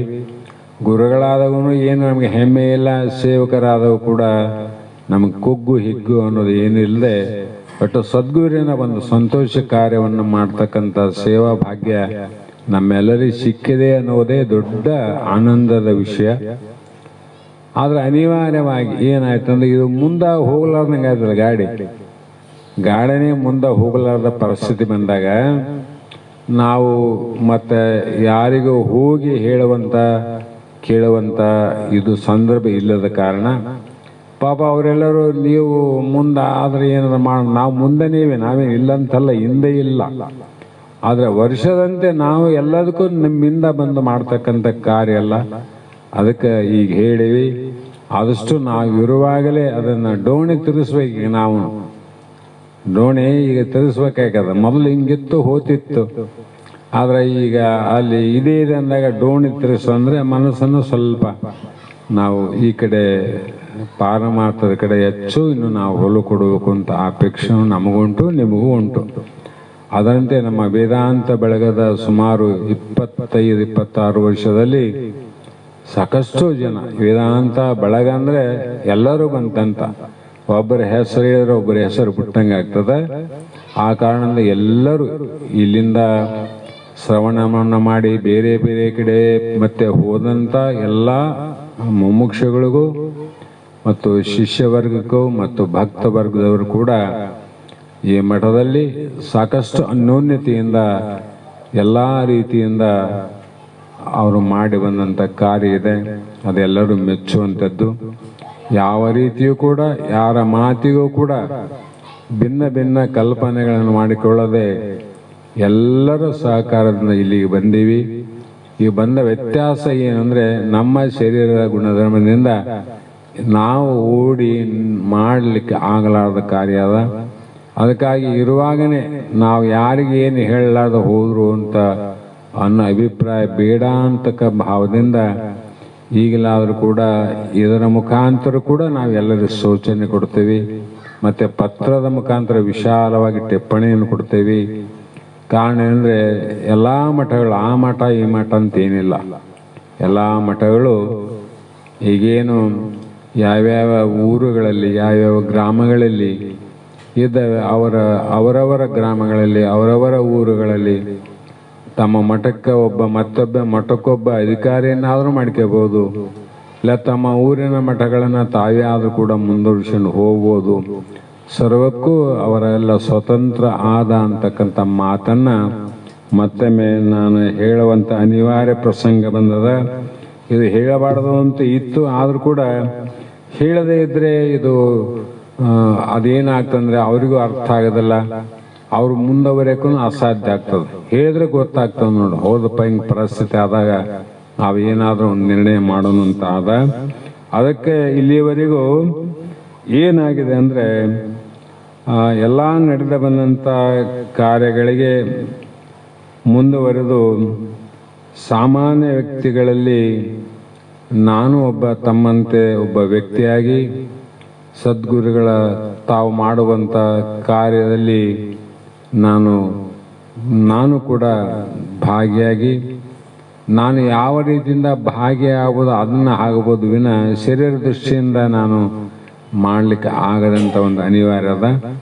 ಅದಕ್ಕಾಗಿ ಅವರೆಲ್ಲರೂ ಕೂಡ ಮುಂದೆ ನನಗೆ ಕೊಟ್ಟಂಥ ಸಹಕಾರ, ನನಗೆ ಕೊಟ್ಟಂಥ ಗೌರವ, ನನ್ನ ಮೇಲೆ ಇಟ್ಟಂಥ ಪ್ರೀತಿ ಪ್ರೇಮನದ ಮುಂದೆ ಕೂಡ ಅವರು ಇವರಂತ ತಿಳ್ಕೊಳ್ಳಾರ್ದ ಆ ಮಠದವರು ಈ ಮಠದವರು ಬೇರೆ, ಮಾನೆಯವರು ಬೇರೆ, ಶಕ್ತಿನವರು ಬೇರೆ ಅಂತ ಯಾರಲ್ಲಿಯೂ ಕೂಡ ಇದು ಒಂದು ಸಣ್ಣ ಚಿಕ್ಕ ಭಾವನೆ ಕೂಡ ಬರಲಾರ್ದಂಗೆ ಈ ಮುಂದಿನ ಕಾರ್ಯಗಳನ್ನು ಒಂದು ವಿಶ್ವಾಸ ಪ್ರೇಮದಿಂದ ಇದೇ ಪ್ರಕಾರ ನಡೀಲಿ ಅಂತಕ್ಕಂಥ ಪ್ರೀತಿ ವಿಶ್ವಾಸ ಸದಾಕಾಲ ನಮ್ಮದು ನಿಮ್ಮ ಮೇಲೆ ಇರಲಿ. ನಿಮ್ಮ ಪ್ರೀತಿ ವಿಶ್ವಾಸ ನಮ್ಮೆಲ್ಲರ ಮೇಲೆ ಇಲ್ಲ ಅಂತ ನಮ್ಮ ಸಣ್ಣ ಅಪೇಕ್ಷೆ ಆಗಿದ್ದು, ಇಲ್ಲಿಯವರೆಗೂ ಅನಂತ ಮಹಾತ್ಮರು ಒಬ್ಬೊಬ್ಬರದಲ್ಲ, ನಮ್ಮ ಮಠಕ್ಕೆ ಬಂದಂಥ ಅನಂತ ಮಹಾತ್ಮರು ಸೊಲ್ಲಾಪುರದ ಈಶ್ವರಾನಂದ ಮಹಾಸ್ವಾಮಿಗಳು, ಅಭಿನವ ಶಿವಪುತ್ರಪ್ಪ ಮಹಾಸ್ವಾಮಿಗಳು, ಮತ್ತು ಬಾಗಲಕೋಟೆಯ ರಾಮಾರೂಢ ಮಹಾಸ್ವಾಮಿಗಳು ಮತ್ತು ನಮ್ಮ ಸ್ಥಳೀಯರು ಪೂಜ್ಯರು ಆದ ಸದಾಕಾಲ ನಮ್ಮ ಮಠಗಳಿಗೆ ಅತ್ಯಂತ ಪ್ರೀತಿ ವಿಶ್ವಾಸ ಗೌರವವನ್ನು ಕೊಟ್ಟಂಥ ಮಠಮಾರಿಯ ಜ್ಞಾನಾನಂದ ಮಹಾಪರಂ ಪೂಜ್ಯರು ಮತ್ತು ಕಲ್ಲೂರಿನ ರಮಾನಂದ ಭಾರತಿ ಅಪ್ಪಾಜಿಯವರು, ಅದೇ ಪ್ರಕಾರವಾಗಿ ನಮ್ಮ ನಿಜಾನಂದ ಮಠ ಮಲ್ಕಲ್ಲಿನ ಬಸವರಾಜ ರಾಜಗುರುಗಳು ಪೂಜ್ಯರು ಮತ್ತು ಇನ್ನೊಂದು ಹನುಮಂತಪ್ಪ ಗುರುಗಳು, ಇವರು ಮಂತ್ರಾಲಯ ಶಂಕರಾಚಾರ್ಯ ಮಠ, ಅವರು ಕೂಡ ಎಲ್ಲ ರೀತಿಯಿಂದ ನಾವು ಕರೆಯೋದಕ್ಕಿಂತ ಮುಂಚಿತವಾಗಿ ಎಂಥ ಪುಣ್ಯ ಮಾಡಿವಿ ನಾವು ಅಂದರೆ, ಅಂತಂಥ ಪರಮಾರಾಮರುಡಾಗಲಿ ಈಶ್ವರನದಾಗಲಿ ಬೇರೆ ಬೇರೆ ವ್ಯಕ್ತಿಗಳು ನಾವು ಒಂದು ದಿನ ಅವರಿದ್ದ ಒಂದು ಮಠಕ್ಕೆ ಹೋಗಿ ಆಹ್ವಾನ ಕೊಟ್ಟಿಲ್ಲ ನಾವು. ಅಪ್ಪ ಹಿಂಗೆ ನಮ್ಮ ಕಾರ್ಯಕ್ಕೆ ನೀವು ಬರಬೇಕಂದ್ರೆ ನೀವು ಬರೋದೇ ಬೇಡ ಅಂತಿದ್ರು ಅವರು. ಬರೋದೇ ಬೇಡ, ನಾವು ಬಂದ್ಬಿಡ್ತೀವಿ, ವಿಷಯ ಗೊತ್ತಾಯ್ತಿಲ್ಲ ಅಂತ ಅಷ್ಟು ವಿಶ್ವಾಸದಿಂದ ಅವರು ಕೂಡ ಮಠ ಚಿಕ್ಕದಾದರೂ ಕೂಡ ಬಹಳ ಬೆಲೆ ಕೊಡ್ತಿದ್ರು. ಅಂತೆಲ್ಲ ಪೂಜ್ಯರನ್ನ ನಾವು ಸ್ಮರಣೆ ಮಾಡೋದು ನಮ್ಮ ಕರ್ತವ್ಯ, ಸಿಗೋದು ಕಷ್ಟ. ಹಾಗಾಗಿ ಬಹುದೂರದಿಂದ ನಮ್ಮ ಯಾವಾಗಲೂ ಹಿತೈಷಿಗಳಂದರೆ ನಾವು ನಿಮ್ಗೆ ಏನಾದರೂ ಮಾರ್ಗದರ್ಶನ ಮಾಡಿದ್ರೆ, ನನಗೆ ಅವಶ್ಯಕತೆ ಬಿದ್ದಾಗ ನಾನು ಇನ್ನೊಬ್ಬರನ್ನ ಕೇಳ್ತಿದ್ದೆ, ಏನರಪ್ಪ ಇದನ್ನ ಹೇಗೆ ಮಾಡೋದಂತ. ಅಂಥ ಪೂಜ್ಯರಲ್ಲಿ ಒಬ್ಬರಾದ ಮತ್ತು ಬಸವಾನಂದ ಮಹಾಸ್ವಾಮಿಗಳ ಅತ್ಯಂತ ಪ್ರೇಮದ ಭಕ್ತಿಯನ್ನು ಇದುವರೆಗೆ ಇಟ್ಟುಕೊಂಡಂಥ ಸದ್ಗುರುಗಳು ಪಾಲಭೈವ್ಯ ವೀರೇಶ ಸ್ವಾಮಿಗಳು ಮತ್ತು ಆ ಒಂದು ಮಠದ ಹಿರಿಯರಾದಂಥ ದಿವಂಗತ ಬ್ರಹ್ಮಲೀನ ಶ್ರೀಶಯ್ಯಪ್ಪನವರು, ಪೂಜ್ಯರಾದ ತಮ್ಮಣ್ಣ ಶಾಸ್ತ್ರಿಗಳು, ಇನ್ನೂ ಅನೇಕ ಜನ ಏನು ಭಕ್ತರಿಂದ ಶಿಷ್ಯರಿಂದ ಇತ್ತು. ಅವರೆಲ್ಲ ಕೂಡ ನಮಗೆ ಬಹಳ ಅತ್ಯಂತ, ವೀರಸ್ವಾಮಿಗಳಂತೂ ಯಾವ ಸಮಯದಲ್ಲಿ ಕೇಳಿದ್ರು ಕೂಡ ಹೌದರಪ್ಪ ಇದನ್ನು ಹಿಂಗೆ ಮಾಡ್ಬೇಕಂತ ಮಾಡಿದ್ರು, ಸರಿ ಇದ್ರೆ ಇಲ್ರಿ ಮಾಡ್ರಿ ಇಲ್ಲಾಂದರೆ ಇದು ಸ್ವಲ್ಪ ನೋಡ್ರಿ ಅಂತ ಹೇಳೋರು. ಆ ರೀತಿ ನಾವು ಗುಪ್ತವಾಗಿ ಯಾರಲ್ಲಿ ಏನು ವಿಚಾರಗಳನ್ನ ಪಡಿಬೇಕಾಯಿತು ನಮಗೆ ಸಹಾಯಕ್ಕಾಗಿ, ಅದೇ ಪ್ರಕಾರ ನಾವು ಕೇಳದ ಎಲ್ಲ ಸಹಾಯ ಸಹಕಾರಿಗಳಿಗೆ ಅವರು ಹಿರಿಯರಾಗಿ ನನಗೆ ಮಾರ್ಗದರ್ಶನ ಮಾಡಿದಂಥ ವೀರೇಶಸ್ವಾಮಿ ಸದ್ಗುರುಗಳ ಶ್ರೀಚರಣಕ್ಕೂ ಎಲ್ಲರಿಗೂ ಅನಂತ ದೀರ್ಘದಂಡ ಪ್ರಣಾಮಗಳನ್ನು ಈ ಒಂದು ಮಾಧ್ಯಮ ವ್ಯವಸ್ಥೆಯ ಮುಖಾಂತರ ಎಲ್ಲರಿಗೂ ಹೇಳ್ತಾ, ಅದೇ ರೀತಿಯಾಗಿ ನೇರಮಾನವೀಯ ಸಕಲ ಗುರುವೃಂದಕ್ಕೂ ಸದ್ಗುರುಗಳ ಅನುಯಾಯಿಗಳಾದಂಥ ನಮ್ಮೆಲ್ಲರಿಗೂ ಕೂಡ ಅನಂತ ರೀತಿಯ ಅವರಿಗೆ ನಾವು ಧನ್ಯವಾದಗಳನ್ನು ಹೇಳಲೇಬೇಕಾಗ್ಯದ. ಕಾರಣ ಇಷ್ಟೆಲ್ಲ ಕಾರ್ಯ ಇವೆಲ್ಲ ನಡಿಬೇಕಾಗಿದ್ರೆ ಒಂದು ನಾವು ಹೋಗ್ತೀವಿ ಬರ್ತೀವಿ 3 ದಿನ ಇರ್ತೀವಿ. ಆ 3 ದಿನದಲ್ಲಿ ಬಂದಂಥ ಮಹಾತ್ಮರಿಗೂ ಭಕ್ತರಿಗೂ ಶಿಷ್ಯವರ್ಗಕ್ಕೂ ಕಿಂಚಿತ್ತೂ ಕೊರತೆ ಆಗದಂತೆ, ಏನೊಂದು ಕಡಿಮೆ ಇಲ್ಲ, ಹೆಚ್ಚೇ ಆಯಿತು ಅಂತ ವರ್ಷ ಕೂಡ ಅದು ಇನ್ನು ಹೆಚ್ಚಾಗ್ತಾ ಕೊರತೆ ಇಲ್ಲದೆ ನಡೆದ ಬಂದಂಥ ಈ ವೇದಾಂತ ಚಿಂತನಾ ಕಾರ್ಯಕ್ರಮಗಳನ್ನು ನನ್ನಲಿಕ್ಕೆ ಅತ್ಯಂತ ಬಹಳ ಕಷ್ಟವನ್ನು ಮತ್ತು ಅವರು ತನುಮನವನ್ನು ಸವಿಸಿ ಆ ಕಾರ್ಯವನ್ನು ಇಲ್ಲಿಯವರೆಗೂ ನಿರಾಪೇಕ್ಷೆಯಿಂದ, ಯಾರೇನು ಅಪೇಕ್ಷೆ ಪಟ್ಟಲ್ಲಿಲ್ಲ, ಅವರೇನು ತಗೊಂಡು ತಿಂದಿಲ್ಲ, ನಾವೇನು ತಗೊಂಡು ತಿಂದಿಲ್ಲ, ಎಲ್ಲರೂ ನಿರಾಪೇಕ್ಷೆಯಿಂದ ಸದೃಢವಾಗಿ ಇಲ್ಲಿವರೆಗೂ ನಡೆದುಕೊಂಡು ಬಂದಿತ್ತು. ಅದೇ ಪ್ರಕಾರ ಮುಂದೆ ಇದೇ ಬರುವಂಥ ಕಾರ್ಯದಲ್ಲಿ ಎಲ್ಲರೂ ಯಾವ ನಿರ್ಣಯವನ್ನು ತಗೊಳ್ತಾರೆ ಆ ನಿರ್ಣಯಕ್ಕೆ ನಮ್ಮದು ಯಾವುದೇ ತಕರಾರು ಅನ್ನುವಂಥದ್ದಿಲ್ಲ, ಮತ್ತು ಅದು ಹೇಗೆ ಅನ್ನುವಂಥದ್ದಿಲ್ಲ. ತಾವೆಲ್ಲರೂ ಮಾಡುವಂಥ ಕಾರ್ಯಗಳು ಒಳ್ಳೆಯ ಕಾರ್ಯಗಳಿರ್ತವೆ, ಅದು ಗುರು ಕಾರ್ಯ ಇರ್ತದೆ, ಅದು ಒಬ್ಬ ವ್ಯಕ್ತಿಯ ಕಾರ್ಯ ಅಲ್ಲ. ಹಾಗಾಗಿ ಅವರೆಲ್ಲರೂ ಕೂಡ ಮತ್ತೊಮ್ಮೆ ನಾನು ಧನ್ಯವಾದಗಳನ್ನು ಸಮರ್ಪಿಸಿ, ಇಲ್ಲಿಗೆ ಸಮಯದ ಸಂದರ್ಭ ಬಿದ್ದಾಗ ಮತ್ತೆ ಇಷ್ಟು ಹೇಳುವ ಅವಕಾಶಕ್ಕರೆ ಹೇಳೋಣ ಅನ್ನುವಂಥ ಮಾತನ್ನು ಹೇಳಿ ಇಲ್ಲಿಗೆ ಮಂಗಲವನ್ನು ಹೇಳೋಣ. ಮಂಗಲಂ ಶಿವಪುತ್ರ ಶಿವಯೋಗಿ ಮಹಾರಾಜ ಯೋಗಿ ತುಂಗವೈಮಾರೂಢ ಗುರುವಾಗಿ. ಮಂಗಲಂ ಶಿವಪುತ್ರ ಶಿವಯೋಗಿ ಮಹಾರಾಜ ಯೋಗಿ ತುಂಗ ಮೈಮಾರೂಢ ಗುರುವಾಗಿ ಅಂಗಲಿಂಗಲೇ ಆಯ್ತು ನಿನ್ನಯ ಸಂಗದಿಂದಲೇ ಸೇವೆಗೈದು ಭಂಗವಾಯಿತು ಎನ್ನ ಮೋಹವು ಮಂಗಲಾಯಿತು ಎನ್ನ ಮನವು ಮಂಗಲಂ ಶಿವಪುತ್ರ ಶಿವಯೋಗಿ ಮಹಾರಾಜ ಯೋಗಿ ತುಂಗಮೈಮಾರೂಢ ಗುರುವಾಗಿ ನೀನು ಜನಿಸಿದೆ ಗರಗಪುರದೊಳಗೆ ಮಾತಾಯಿಯೊಳಗೆ ತನ್ನ ತಿಳಿಯುವ ಆಶೆ ಮನದೊಳಗೆ ಮನದ ಮೈಲಿಗೆ ಕಳೆದು ಹೋಗಲು ನಾನು ಎನ್ನುವ ಅರ್ಥವರಿಯಲು ಪಾಲು ತೆರದಿ ಒಳೆವ ಸದ್ಗುರು ಸಿದ್ಧ ಗುರುವಿನ ಪಾದ ಪಿಡಿದೆ ಮಂಗಲಂ ಶಿವಪುತ್ರ ಶಿವಯೋಗಿ ಮಹಾರಾಜ ಯೋಗಿ ತುಂಗಮೈಮಾರೂಢ ಗುರುವಾಗಿ ಬ್ರಹ್ಮನಿರುವನು ಜಗದ ತುಂಬೆಲ್ಲ ಅವನಿಲ್ಲದಿಲ್ಲ ಅಮ್ಮು ನಡೆಯದೆ ತಿಳಿಯ ಕಳವಲ್ಲ ಸುಮ್ಮನಾಗದು ತನಗೆ ಮುಕ್ತಿಯ ನೆಮ್ಮಿಸುತಿ ಗುರು ಶಾಸ್ತ್ರ ಯುಕ್ತಿಯು ಒಮ್ಮನೆದು ಧನ್ಯರಾದೆವು ನಮ್ಮ ಗುರು ಶಿವಪುತ್ರ ದಯದಿ ಮಂಗಲಂ ಶಿವಪುತ್ರ ಶಿವಯೋಗಿ ಮಹಾರಾಜ ಯೋಗಿ ತುಂಗಮೈಮಾರೂಢ ಗುರುವಾಗಿ ತುಂಗಮೈಮಾರೂಢ ಗುರುವಾಗಿ ಶ್ರೀಮದ್ ಜಗದ್ಗುರು ಸಿದ್ಧಾರ್ಥ ಶ್ರೀ ಸದ್ಗುರು ಶಿವಪುತ್ರ ಸ್ವಾಮಿ ಮಹಾರಾಜ್ ಕಿ ಶ್ರೀ ಸದ್ಗುರು ಬಸವಾನಂದ ಸ್ವಾಮಿ ಮಹಾರಾಜ್ ಕಿ ಶ್ರೀ ಸದ್ಗುರು ಅಭಿನವ ಮಹಾರಾಜ್ ಕಿ ಸಕಲ ಸಾಧು